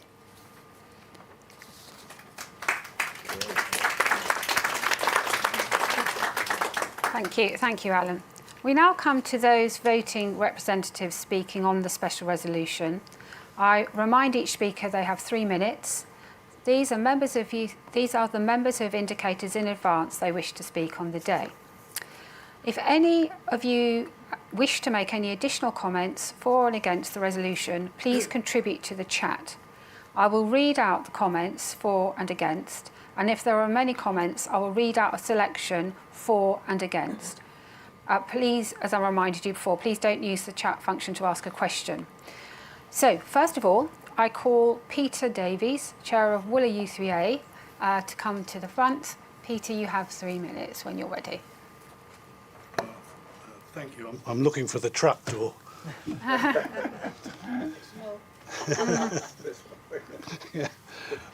Chair, colleagues, thank you. Fit for the Future is well intentioned. There's no doubt to that. But the road to hell is paved with good intentions. And what matters is what's written down in the Articles of Association and the draft standing orders. And the problem is there's no operational checks and balances. I've asked 6 times for successful examples of such an eccentric, bifurcated governance system operating elsewhere, and the answer has been none. There isn't one. I've spoken to the Charities Commission and the NCVO, and I don't want to be prescriptive, but what beats me is why we don't have a bigger board and use proper trustees in subcommittees. Will it work? Well, we currently have 12 trustees, chair and vice chair, and the workload of the new board is going to increase, because the more consultation there is with the Consultative Council, the more work that the board will have to undertake. And that, to me, is a big problem. I know there's going to be a review in 3 years' time. I know it's going to involve the wider movement, but if the board is doing that and leading that, it'll be a bit like me as a spotty teenager marking my own GCSE homework. The key worry I have is clause 19, which allows the board to decide who and how board members are elected. Think the National Trust. The National Trust began with a fairly benign system of governance. They now have a quick tick box, where if you tick that box, you get the board members that the board want elected, and you get the resolutions passed, which the board want passed. And that's not a good optic. And trust is important. And what worried me, what worried my u3a, was the closing date for resolutions to this meeting predated the publication of the Articles of Association and the draft standing orders. So there would be no point in a group u3a putting a proposition to this meeting. Of course, no guarantee that a region or country will be represented. And although the board will represent everybody, by representing everybody, they'll probably represent no one. Elections to and nominations to the Consultative Council are decided by the board, fewer in number than now, and of course that means more work. The chair, although selected by the council, is still appointed by the board. And of course, the board can refuse, under clause 13 of the standing order, clause 11 of the standing orders, refuse to provide information to the council. The standing orders of the council can only be changed by the board. Ladies and gentlemen, I know that everyone is well-meaning, and I know that Fit for the Future is well-intentioned, but I urge you to vote against. Thank you. Thank you, Peter. I now call Pauline Green, Chair of Stansted Mount Fitchett u3a. Well, good afternoon, everybody. As you heard, my name's Pauline Green. I have the privilege of being the chair of Stansted Mount Fitchett u3a, but I'm here because I have followed the Fit for the Future proposals from their beginning on behalf of Stansted u3a, and I've done that because I've worked in member organisations for 40 years of my working life. And I want to assure you, Peter, that there are such double boards like this in other parts of the world that work perfectly well, in other places that work perfectly well. So I've represented, I've worked in member organisations here in the UK at local level, at national level, at European level, and at global level, working with the UN and the World Bank and the G7, trying to get a good environment for member organisations to flourish in the world. And I've had the inspiring experience of how effective they are and how inspirational they are when they succeed. But I've also seen the failures. And one of the worst things to happen in a member organisation is when the members themselves realise that their voice is not being heard, and when they think it's not being heard by a somewhat distant and, in their views, probably a bit irrelevant centre. It's an absolute, in the world that I worked in, more organisations collapsed because of this lack of trust between member and centre than anything else. So we wanted to commend the board for actually realising that this was the moment and to recognise some of those danger signals and to bring something forward to try and remedy the situation. Now, of course, the devil is in the detail. We all recognise that. our committee had some sympathy with some of those arguing about some of the detail that wasn't there, particularly about the council's operation.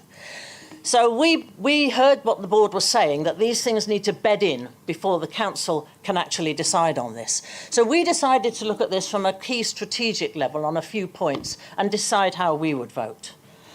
So we looked at, firstly, the hierarchy of decision making. And we've just heard Alan say very eloquently about how this is meant to, how this is going to work, and Liz said the same thing. But we're all grown-ups in this room, and we know there can only be one group of trustees. And if we want our voices as members to be heard, then the council has that job to do. And we all know, therefore, that actually the board will have the last decision. They will have, because they have legal responsibility for the organisation. And we're big enough to face up to that. And what we believe in Stansted Mount Fitchett, we've had 2 long discussions about this, is that actually this will become an issue for the new leadership, both President and Chair and Vice Chair, to deal with these issues and build this cooperation between the two. And it will come down to leadership. Secondly, election process. You're all going to be u3a members who are on both. They're all going to be elected by u3a members. I think that deals with the issue. Cost, I think you need to look and see if there's going to be additional cost, because another level of governance probably means there will be some, but we've got the reserve, so we're all right for that. I think the local groups would like to know it's not going to come back to them. And the review is absolutely essential. And so on that basis, we believe that it's a good idea and we will support going forward. Thank you.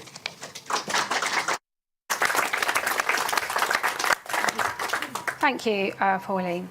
I will now read out some of the comments submitted in the text box from members registered to contribute on the debate. So the comments are, I now understand Fit for the Future for the first time, thank you. That's from Phil Hawthorne from Winchcombe Area U3A. Paul Martinez said, I am convinced by the articles in favour of the new arrangements. The Council should encourage and allow the authentic voices of U3As to develop and be heard, and I trust the board will work effectively with the Council. And finally, that came from, I think I said Paul Martinez from Carlton and Gelding U3A. Then I have Mike Rees from Shrewsbury U3A. To sustain and develop U3A, we need to harness our national strengths more effectively. This needs management resource, and that's best provided by the Council. I have Peter Hinchcliffe from Yelm U3A. Hope I've got both pronunciations right. I have been a trustee of member charities working internationally. Several of these have the Council board construct. Without exception, this governance structure works well and ensures an efficient representation of members. I fully support this resolution. That is all the comments I have in the box so far. So I will now take the matter to a vote, and while you are voting, you'll be able to watch a short 2-minute film on practical science. So please do cast your vote. I've been a member of the science group since last September. I joined out of curiosity and I've thoroughly enjoyed it. People have come from a lot of backgrounds. Everybody brings their own interests, and we get a chance to do things, to make things. It is a practical science group, so we enjoy experimenting. To have the ability to revisit our schoolboy science is great fun. I now know what a cloud chamber is. When I was back in laboratories, way back when, never heard of them. And in those times, they were exotic. That was the leading edge of nuclear technology. That's right. Now you can come along and see one in front of you. And it is astonishing to think that we were looking at the actions of individual particles. I thought it was absolutely fascinating. It does bring science very much, makes it real, makes physics real. To work with each other and share our particular interests and knowledge and experience. It has been extremely enjoyable and very it's satisfying, and one gets a new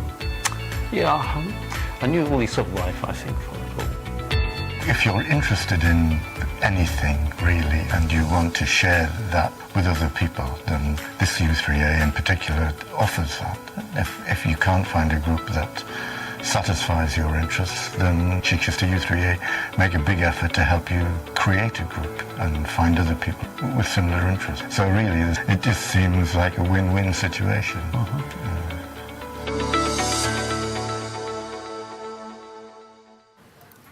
Okay, thank you.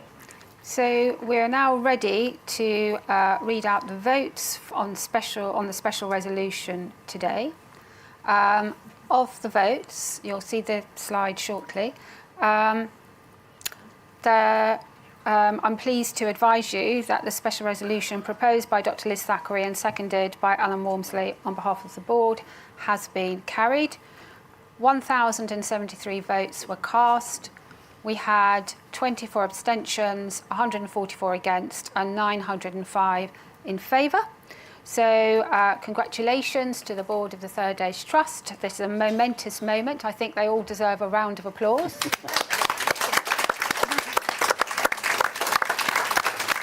And thank you, Ian. Our new CEO and Ellen will now have the foundations to take the movement to the next stage along with the trustees. Thank you. You're handing back to me, are you? I'm handing back to you. And I think I'm handing over to Clive. Yeah. So I'm pleased to introduce Dr. Clive Grace, Chair of the Third Age Trust Trading Company Limited, who will speak about the activities of Tattle during the past year. Over to you, Clive. Can you turn that round? Thanks very much, Alan. Well, sorry about this. All that excitement and momentous, and now you've got me. Well, you know, there it is. I'll do my best. So I'm Clive Grace. I'm the chair of the Third Age Trust Trading Limited, and I'm just going to call up my. I can pick it up from there. First of all, what is Tattle?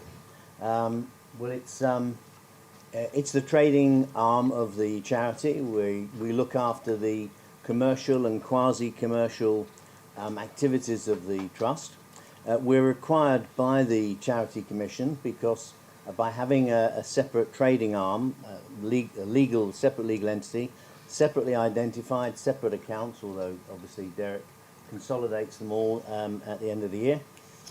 This means that there's very high levels of visibility on our commercial activities, and it avoids any risk, for example, of cross-subsidy, where we might be using charitable money to subsidise loss-making commercial activities. The company started in 2019, and it's developed in various ways over the last 4 or 5 years. So what do we do?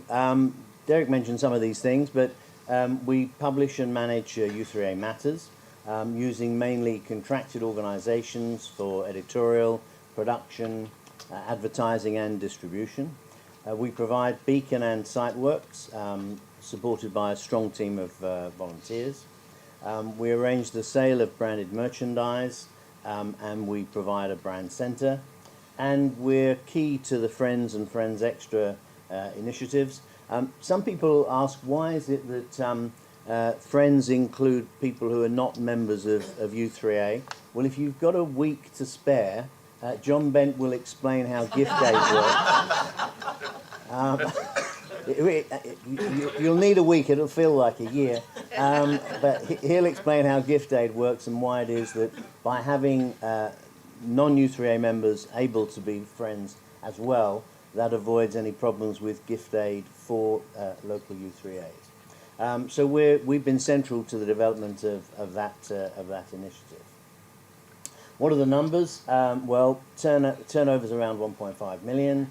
Our surplus is gift aided to the trust. Last year was 185,000. Mostly in terms of expenditure, it's around the magazine, about 1.2 million. And beacon and site works are about 250,000. Friends Extra at the minute has a modest, relatively modest upfront investment cost. We have to sort of buy a package from Parliament Hill, who provide all the access to all the benefits, but we're looking to develop income streams to offset that upfront investment. Merchandise, I'm sure that some of you anyway, maybe many of you, have sort of suffered at the hands of the merchandise website. It's never been what we wanted it to be. There were some deep historical and legacy reasons why that's the case. But Alistair in particular, who I have to say supports Tattle's work. Many of the staff do, but he is our sort of core operations officer, really. We've now got a new website with a new supplier called Synergy, and in fact both Alistair and I and one or two others have been testing the website over the last couple of days, and we hope that very soon you'll be able to get your diaries through this new website. And it's just like shopping on Amazon or anything else. It's completely different. So do give it a try. So they're the numbers. Who runs Tattle? Well, there's a board of directors. They're not charity trustees, but for all practical purposes, they're equivalent to charity trustees because they're directors of a legal entity which is a subsidiary of a charity. Everyone is on the board is pro bono. The chief executive of the trust is, and we expect will be, Ian shortly, to be a director of the board. He, of course, is paid as an employee, but he gets no extra money. Sorry, Ian, for being on the Tattle board as well. A majority of the directors are so-called independents. Some are trustees of the trust as well.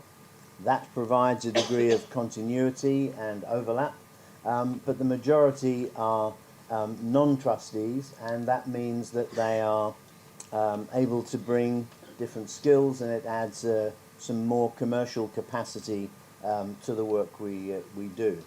But there is a very strong accountability protocol between the trust and Tattle. So as well as, obviously, there's always the nuclear option. Because we're a wholly owned subsidiary, the trust could at any time remove all the directors and replace them with others, but that is a nuclear option. Short of that, there are all kinds of protocols within this accountability document, and that makes sure that Tattle never operates in any way contrary to the trust's policy or its values. And probably worth mentioning finally that all our executive capacity, including Alistair, are employees of the trust. We don't have a separate group of staff. We draw on the trust's executive capacity. This is a list of the directors. It's a reasonably well balanced board from a gender point of view, and we do have one person of colour on the board. But I would say that if anyone would like to contribute to Tattle's work, then very happy to have that conversation. We run our business through 3 line of business committees, and there's usually room for people to contribute. David Blanchflower, who's here somewhere, where are you, David? There he is, serves on the u3a Matters committee, and Chris Winner's around here somewhere. Oh, she's gone. Okay, all right, there we go. Chris Winner is the chair of the Beacon and Site Works Committee, and Neil used to chair merchandise, and who knows, he might come back again now. Anyway, that's the list of directors, and we're always looking for people to contribute and help. I've said that the business has matured over the years, and we think it has. We've sorted out a lot of contractual problems and issues, and we've developed, of course, the Site Works project to replace Site Builder. Sam and I dealt with, at our level anyway, as the volunteers who did most of the work, a very big crisis in Beacon 2 or 3 years ago, which has led to a much bigger investment in the development support for the Beacon product. So we've worked through quite a lot of problems and issues over the last 3 years or so, and we're now ready to take the next step forward. And that step, we think, is the best step to take, is to develop some business partnerships. Now, to some extent, these exist already. Derek referenced Riviera Travel, for example, but that's really the only major one, and it has a particular history and background to it. Business partnerships, as we see them now, are about building a long-term relationship with commercial organisations who share the values of the u3a movement and who can add to it, as well as being available as services for the members and perhaps some financial benefit for the movement. They can also help us extend our reach and activities in some ways. The first example we have is HX Hertie Group, and some of you may well, as I have been in years past, up the Norwegian fields with them, trying to spot the Northern Lights. Better to stay in South London at the moment. Now they've blown another couple of grand on something that made absolutely no point at all. Anyway, the HX Hertie Group are our first business partner, and we just agreed last week, I think, week before, to sign the agreement with them. And both the trust board, because of its importance, and the TAFA board had oversight of that arrangement. This is HX Hertie Group. It's about expedition, so it's got a sort of slightly adventurous feel to it. They'll give a discount to individual members, and they'll also contribute 10% back to the u3a movement. And this is the kind of stuff they do: the Arctic, the Antarctic, Galapagos, and what have you. And they're very focused on learning and science. And Liz Drury, who you heard earlier, the head of policy and comms, has developed a program with them which will involve, I think, three events over the coming months, where their scientists will provide online seminars that will be accessible to all. Obviously, they're hoping you might be tempted then to go on one of their cruises, but they're just open seminars where they will share their learning, their understanding of the places that their expeditions visit. So, if you want any more information, there are my contact details. There is, although we're a commercial organisation, there is very, very little about what we do which is commercially confidential. Our board papers and all our committee papers go to are available to the trust board and all the members of the trust board. And frankly, if anyone here or anyone online wanted to know more about the detail of what we discuss at board meetings and how we go about our work, it's pretty much, all transparent. There's one or two things we would need to protect because of our commitments we give to commercial partners. But that's a tiny amount, probably 1% of what we do. Everything else, if you want to see it, you're extremely welcome to. I hate to pick out John, but he's just such a wonderful, he's such a wonderful anvil for the hammer. Anyway, there we are. If there are any questions, I'd be delighted to answer them. So thank you very much indeed.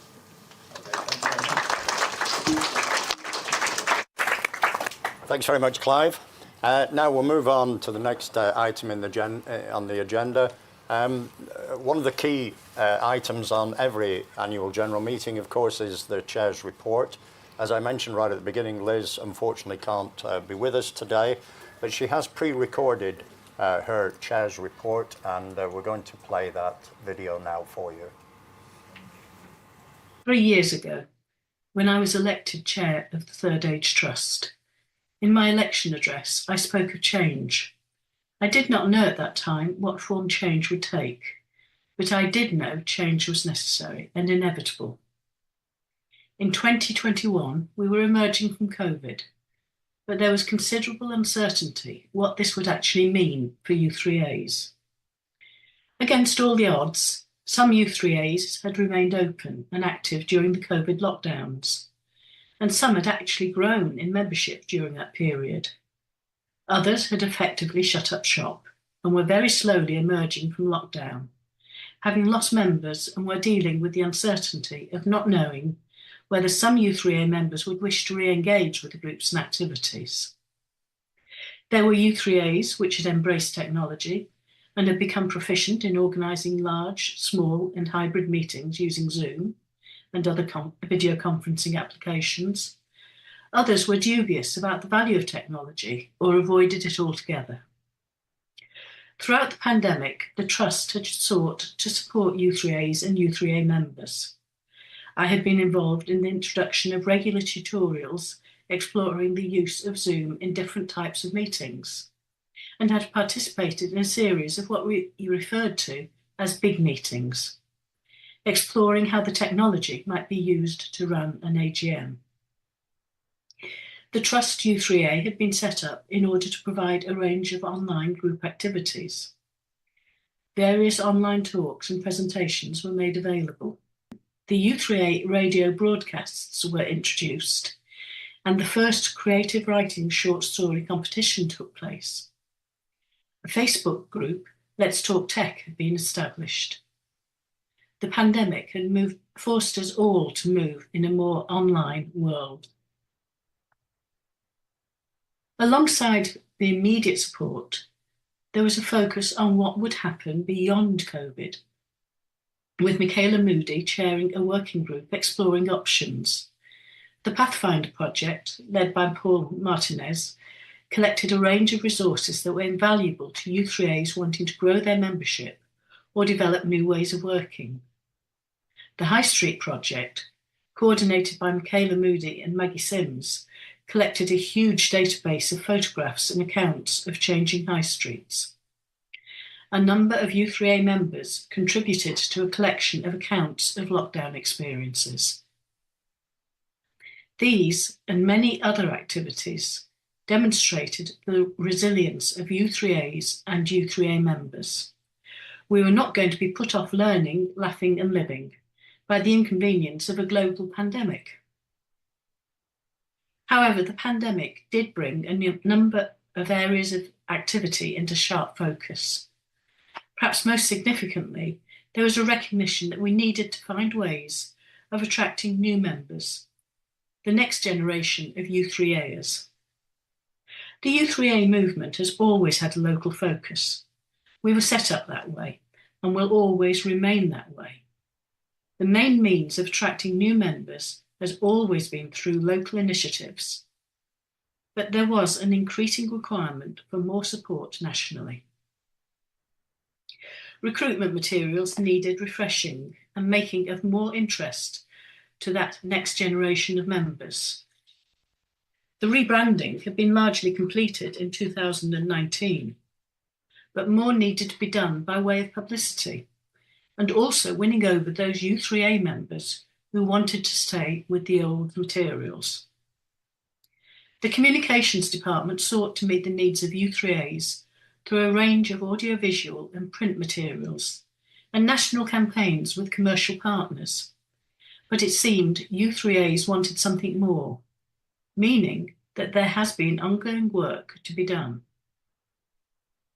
The need for appropriate marketing material has increased with the 500k resolution passed by the AGM last year, and the video shown earlier demonstrates the response by the Trust to that resolution, which was brought to last year's AGM, which has been supported with the changes in grants policy introduced 18 months ago and further developed for the current year. And more commercial partnerships, including that with Boom Radio. Inevitably, these changes have not met with universal approval, but rather than criticising, it would be good to receive positive suggestions on what needs to be done in order to do better. A major challenge for the board has been addressing our governance structure. It has long been known that it was not fit for purpose, but the failure to fill board vacancies and the early departures of some recently elected trustees highlighted the issues which had been identified as long ago as 2008 and had been consulted on in 2016, and again were highlighted in the 2020 governance review. We recognised this was a topic that would not excite members, but it was essential to address the issues in order to meet our legal and financial responsibilities and to ensure u3a views were represented in development initiatives. Under the label Fit for the Future, the board has attempted to present a way of remaining faithful to our origins, ensuring u3a voices are heard and responded to, and creating a structure that continues to support emerging u3as and those encountering difficulties. It was not acceptable to continue electing national and regional trustees that were viewed as representing their regions or nation when they were actually accountable for ensuring the trust met all its legal financial obligations. It was also unacceptable to continue to inform candidates that it wouldn't take up a lot of time, while knowing that being a trustee of the u3a Trust was effectively a full-time job, without pay or obvious benefits. We recognised that it was essential to make changes in order to be fit for the future and to honour the intentions of our founders. At the time of making this recording, I do not know the outcomes of the vote, but I do hope u3as will support your elected representatives as they seek ways of making the u3a movement fit for the future decades. It is now up to the new CEO, Chair and Board to provide guidance and direction for the future. My intention today is to focus on celebrating the positives of the u3a movement as we look to the future. I wrote the first draft of this address immediately after attending our first ever u3a festival, which took place in July in York. Over 800 u3a members attended and participated in a wide range of activities, unperturbed by the sudden heatwave. Our thanks go to Margaret Fiddis, Alan Walmsley, Julie Travers, and the many volunteers and staff involved in the planning of this amazing event. Throughout the festival, u3a members were able to participate in a wide range of active, passive, and musical activities, led by u3a members, showcasing so much of what is positive about our movement. I am sure it will not be the last u3a festival, but those involved need some recovery time and reinforcements before planning the next event, which I am reliably informed will be in 2026 in York. Although the festival and the summer schools and conferences organised by many regions, nations and networks provide opportunities for u3a members to exchange ideas with those from other u3as, at the heart of the u3a is the local u3a with its vast range of interest groups.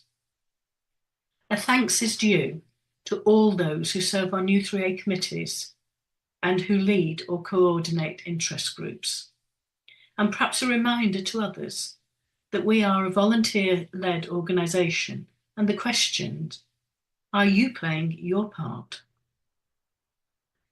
During the past 3 years, I've been privileged to spend time with u3as in all but one region. I'm not sure how that one got missed. I have a bank of memories, some of which I want to share. In Northern Ireland, I heard about local history projects and Irish culture. I attended a play reading group and got given a part. It was great to meet folk who I had got to know well online, made all the more memorable in the setting of a wine tasting. It was in Northern Ireland that I attended the first of several creative writing groups and was able to give free rein to my own writing aspirations. An important part of the visits I've made has been joining in activities with fellow u3a members, not just observing. In all my trips, I have learned of challenges facing some u3as, and have been able to share something of what I've learned from other U3As in addressing those challenges. It is good to see such exchanges do not only take place when we meet in person, but that social media has also provided opportunities for sharing ideas and experiences. Many U3As shared stories of how they have become increasingly embedded in their communities. Burnham-on-Crouch U3A not only recruited a number of new members, some of which soon joined the committee, but changed the history books in what they found through their archaeological exploration. If you have not heard of Gilwern, please check out their webpage. This small U3A in the Welsh Valleys is embedded in every aspect of its community. The creative writing group not only wins prizes, but has contributed to the quality of life in a local nursing home. The historians have put into print the stories of local inhabitants in the 19th century and of all those who saw service in the Great War. And the artists have livened up the community centre with several paintings of local landmarks. Some regions cover vast geographic areas. This is perhaps nowhere more evident than in Scotland and southwest England. I was only able to visit a small number of U3As in these areas, but the relative isolation of some communities highlighted just how important the U3A is to members in those places. It also highlighted the way in which U3A is essential for many people moving into a new area. At one meeting, those assembled were asked to raise their hand if they'd been born or brought up in the area, and out of 40 or so people, only one raised a hand. Isolation is not only a matter of distance, but also of geography. North East England and Wales are both areas where there is considerable distance between centres of habitation. Living in Wales, I am well aware that travelling from north to south can feel like entering a different country. Even the Welsh language varies. North East England offers open countryside with spectacular views, I'm told when the mist lifts. These regions and nations contrast with the more densely populated London and South East and other urban areas. But more populous areas means more U3As and more work for the regional trustees. But such areas possibly offer more potential meeting places, where U3A members can gather in garden centres and the like, reducing the cost of hiring venues. My final stops were in northwest England, the part of the UK where I spent most of my childhood and teenage years. It was great to visit Carlisle, part of the northwest that can feel cut off from the region, being at the other end of the Lake District from most of the main population centres. There I found myself in conversation with a committee member who had also grown up in the same area as me. My final visit was to the Southport Flower Show, which I had known of as a child, but had never visited. The U3A exhibit was a wonder to behold, attracting many visitors and presenting opportunities for members to enthuse about the U3A and encourage people to get in touch with their own local U3As. Southport U3A definitely deserved the major prize it received. The presence at these large events, often with the support of a trust grant, is a very positive way of making U3A better known to the wider public. I could regale you with stories all day, but instead I just want to recognise what a wonderful organisation we belong to. I am thankful to our founders for creating what Eric Medwinter has described as an anarchic organisation. I'm pleased to have been able to see so much of the life and vitality of our movement over the past 3 years, and I have memories that will remain with me forever. However, the time has come to pass the baton on to my successor. Before I do, I want to give Sam Mauger an opportunity to reflect on the time she has spent as our CEO. but also to remind us that the u3a movement and interest in later life learning is not restricted to the UK. In December last year, I was privileged to share a platform with representatives of a number of UK organisations that can be considered to be the children of Michael Young, another of our founders,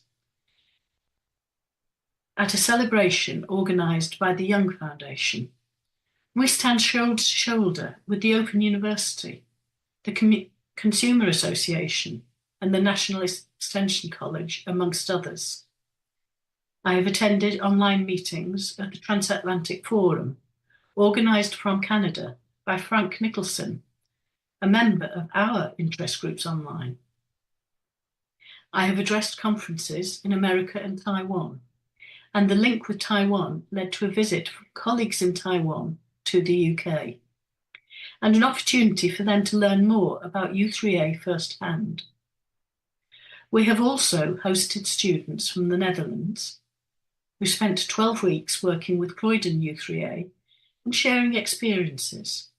What the u3a has to offer is important in so many different ways, as demonstrated in the newly launched research report, Learn to Live.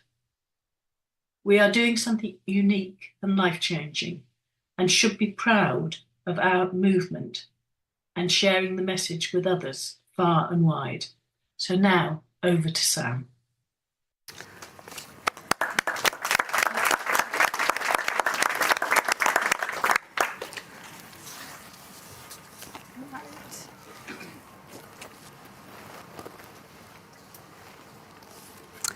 Thanks, everybody. I joined the Trust just before the AGM in 2016, taking over from Lynn Jonas, the previous senior staff lead, who'd overseen considerable expansion of u3as and the u3a movement. At the time, we were based above an estate agent in Bromley. We had 6 full-time equivalent staff members and several contractors. We had a phone line, a DVD library where DVDs were sent by post, a national conference, which was an incredible event, and some in-person summer schools and u3a in-person events. Most of those events were in London and the South East. Aside from the website, our main communication at that time, back in 2016, was paper-based. And I recall spending time at the end of the day with the rest of the team stuffing 1,000 envelopes with monthly mailings. The Bromley office wasn't only paper-based, we had paper everywhere. There were boxes and boxes of leaflets and posters, coasters, you name it, we had it, and many of it was unused. Soon after I arrived, several things happened, which really changed the nature of some of the things we were to do next. We realised that more and more u3as were using Beacon, and at the time, the main Beacon volunteers felt it was time that the Trust took responsibility for Beacon. I was dispatched to Cheltenham to speak with John Franklin, who was the u3a member who'd actually written the original coding for Beacon, to ask whether he would grant us a licence to use that coding for u3as, and then to work with volunteers to help select a company to ensure the Beacon coding would remain safe for u3as. Soon after that, I also realised that the model constitutions of some u3as weren't legally compliant with what u3as were doing. I don't know if some of you remember having special accounts for social funds. I recall having to break the news to the then chair, Pam Jones, and she and I, working with the board and the Charity Commission, managed to agree the new model for u3as for the Constitution and ensured all u3as in future had a safe Constitution to work with. The other issue for us at the time was the location of the office meant that we were sort of off-grid, not only to the board, but to u3a members too. And so we decided to move to Lant Street. Lant Street is near Borough, so much more closer to the centre of London. And that move was major for us. The team at the time were incredible and worked night and day with the staff move, with the office move. The office was compact, to say the least, with a small mezzanine on the top and a well-lit lower floor. The move resulted in questions about future locations of the office, and the same question, I'm pleased to see from today, remains live and well. And I can assure Ian Cassidy that it will be asked at every future AGM that he's involved. Pam Jones led the trustees through this time of change and challenge, which could have been unsettling for trustees with me as a new CEO. She provided me with a lot of support and gave me her trust, for which I remain hugely grateful. I was also grateful for the support of that first trustee board, many of the characters of whom worked together to make change happen. And Jeff Carter was part of that first board and worked alongside me for nearly all the time I've been CEO, as we reviewed governance and made the foundations of the trust itself stronger. And I also should mention John Bent, who was also with me right from the very beginning. Anyhow, the move to the new location in Lant Street meant that we saw the trustees a lot more often. At that time, all the meetings were face-to-face and were in London, so we saw the trustees in and out of the office frequently. We also had u3a members from all over the UK drop in to see what we were doing and to meet us. The trustees and I and the staff team work hard together to plan our future services and to work to support the movement. And during that time, we worked to develop the support and guidance for u3as. We wanted to keep u3a committee members safe by ensuring they weren't alone and had somewhere to turn to and a current reference point for advice. We also started the workshop programme with Keeping It Legal, and some of you may remember the whistle-stop tour we did across the UK, trying to get all u3a committees up to date on data, confidentiality, equal opportunities and safeguarding. A whole range of workshops now exist for u3as with hundreds of attendees each year. Network Link also began to highlight the importance and the role of networks in the movement, and some of you may remember also those early meetings as that began to form near Euston. We also realised that we had an important u3a brand to look after, which had its own life and character. And a lot of work led by Liz Drury, the current head of policy and communication, and Ed Link, a trustee at the time, worked to get that u3a new brand and keeping it solid and giving it a life. And we started the newsletter, which, as you've heard today, has now over 50,000 recipients, an amazing feat from a naught start. Ian McKenna then took up the helm as chair and worked with me to continue our journey. We also began recruiting trust volunteers, and a UK-wide recruitment and training programme started, looking for volunteers for training, startups and troubleshooting volunteers, and some of you may have been involved in that first recruitment drive. We now have over 300 volunteers covering a much wider range of tasks, and today the training for those volunteers is mainly online. I'd like to say a big thank you to each and every trust volunteer, from me to you, for your service, your patience, your advice, your inspiration and your support for the staff team. The trading company, as you've heard from Clive, came into being too. Clive, Ian McKenna and I spent a lot of time deliberating on its governance and how it would work to meet the legal and financial advice we had been given.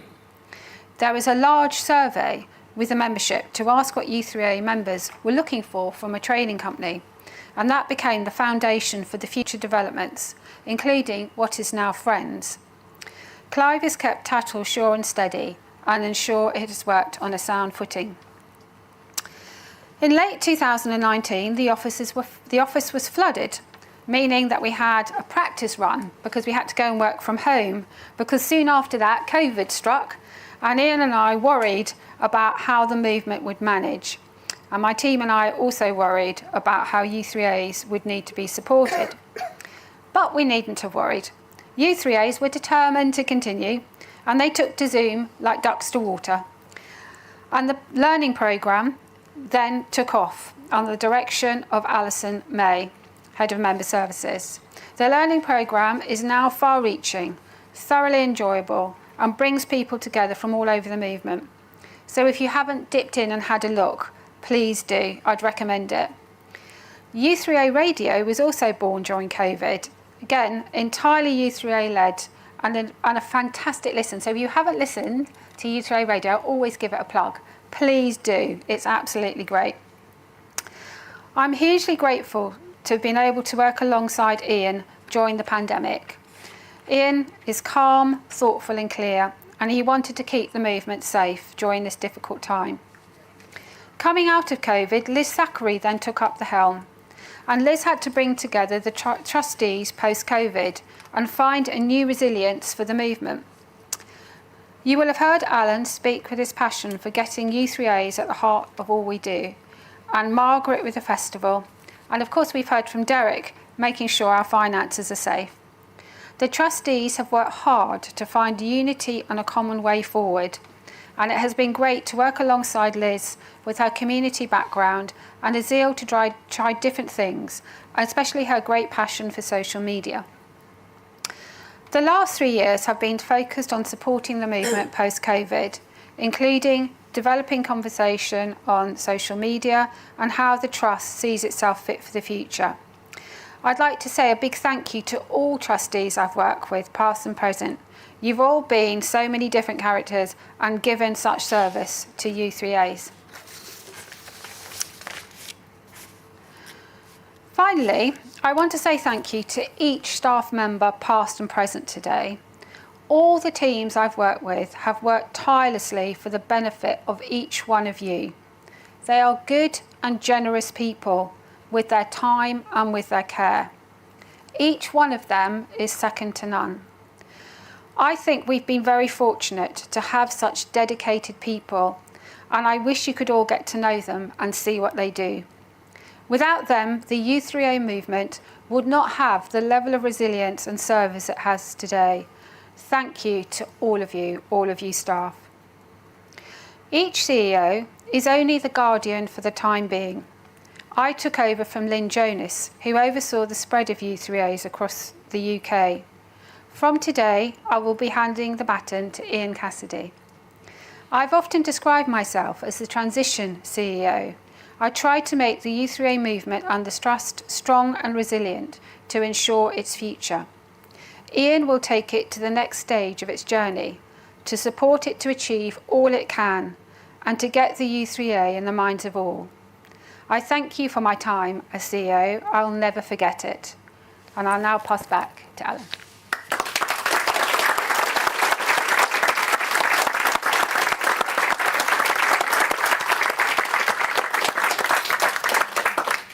So I think it's time to close the AGM now. I think we have a short video from Liz Thackeray to close the AGM.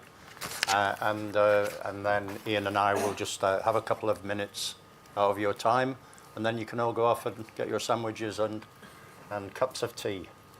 So is the video ready for Ms. Thackeray? So it's now time to draw this AGM to a close. I'm very sorry that I wasn't able to be with you in person today. Before Alan closes the meeting, I do, however, want to say a very real thank you to a number of people, some of whom will address you shortly. Firstly, my colleagues on the board. These volunteers give so much of their time and energy to supporting U3As locally and nationally, and we all owe them our thanks. A particular word of thanks to my fellow officers, Alan and Derek. Derek will continue to ensure that we remain financially viable. Alan has been a strong support over the past 2 years, and I wish him all the very best as he takes over the helm and takes up his new position of chair at the close of this meeting.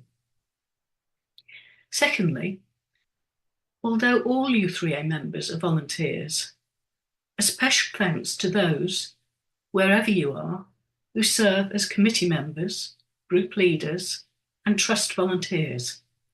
Without your efforts, there would be no U3A movement. Thirdly, a very special thanks to our staff, some of whom are here today, wearing u3a t-shirts and doing all manner of jobs. Each member of our staff shows commitment and loyalty to the u3a movement, which goes above and beyond what is required in the job description. Thank you to all of you. Today, we're welcoming Ian as our new CEO.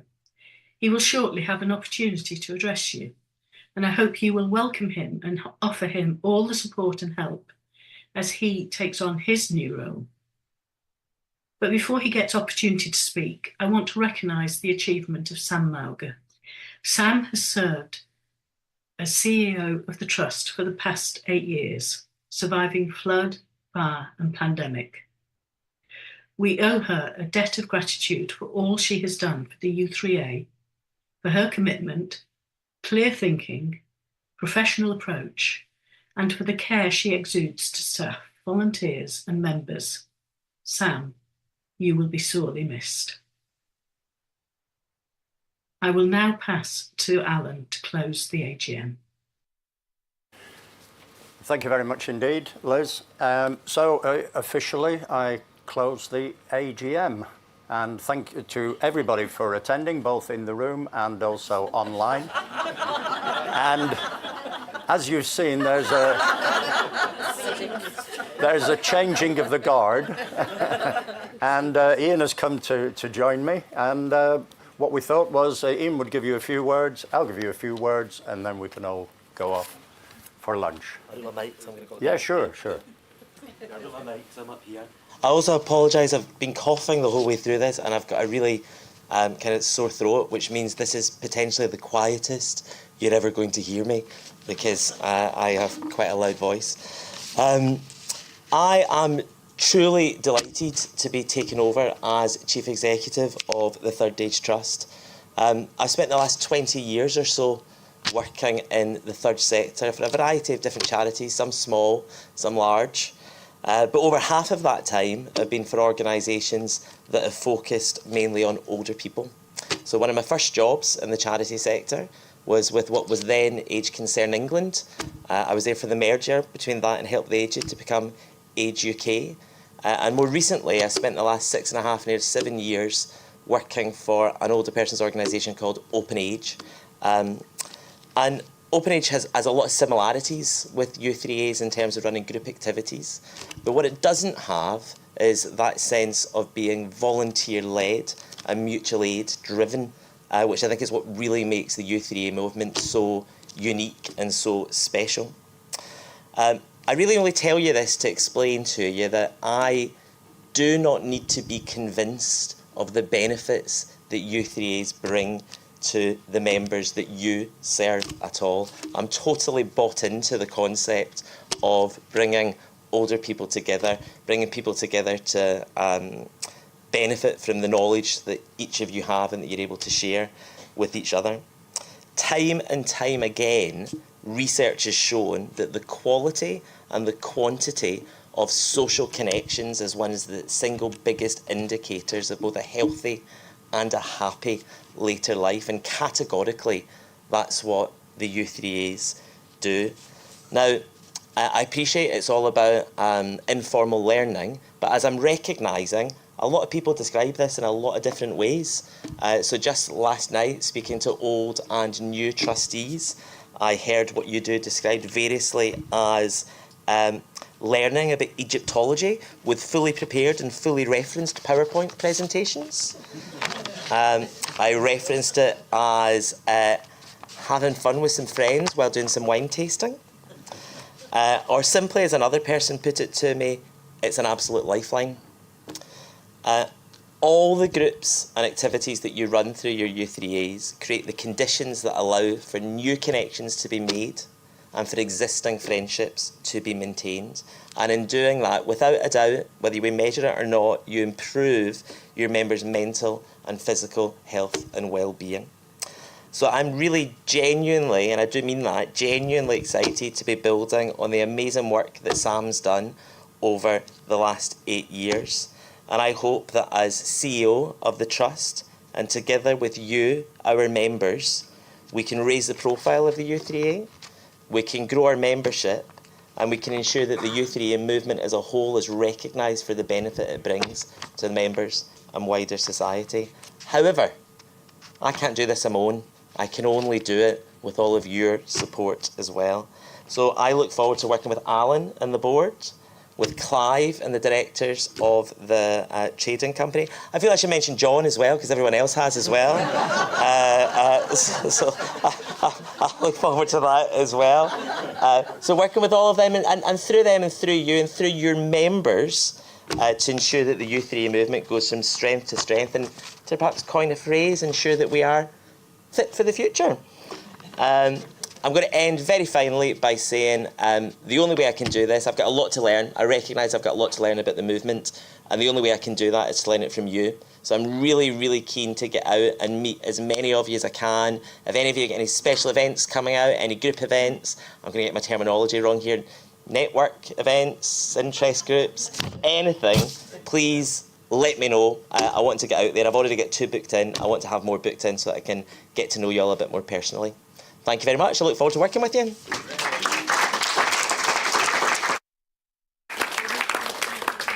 Well, thank you very much, Ian. You are looking at probably the most relieved person on earth. I was dreading the potential of standing up and coming out with some words if we'd have lost the resolution. But I'm delighted. I am absolutely delighted. I am also humbled that 905 votes have placed their confidence in me and the board to take this forward.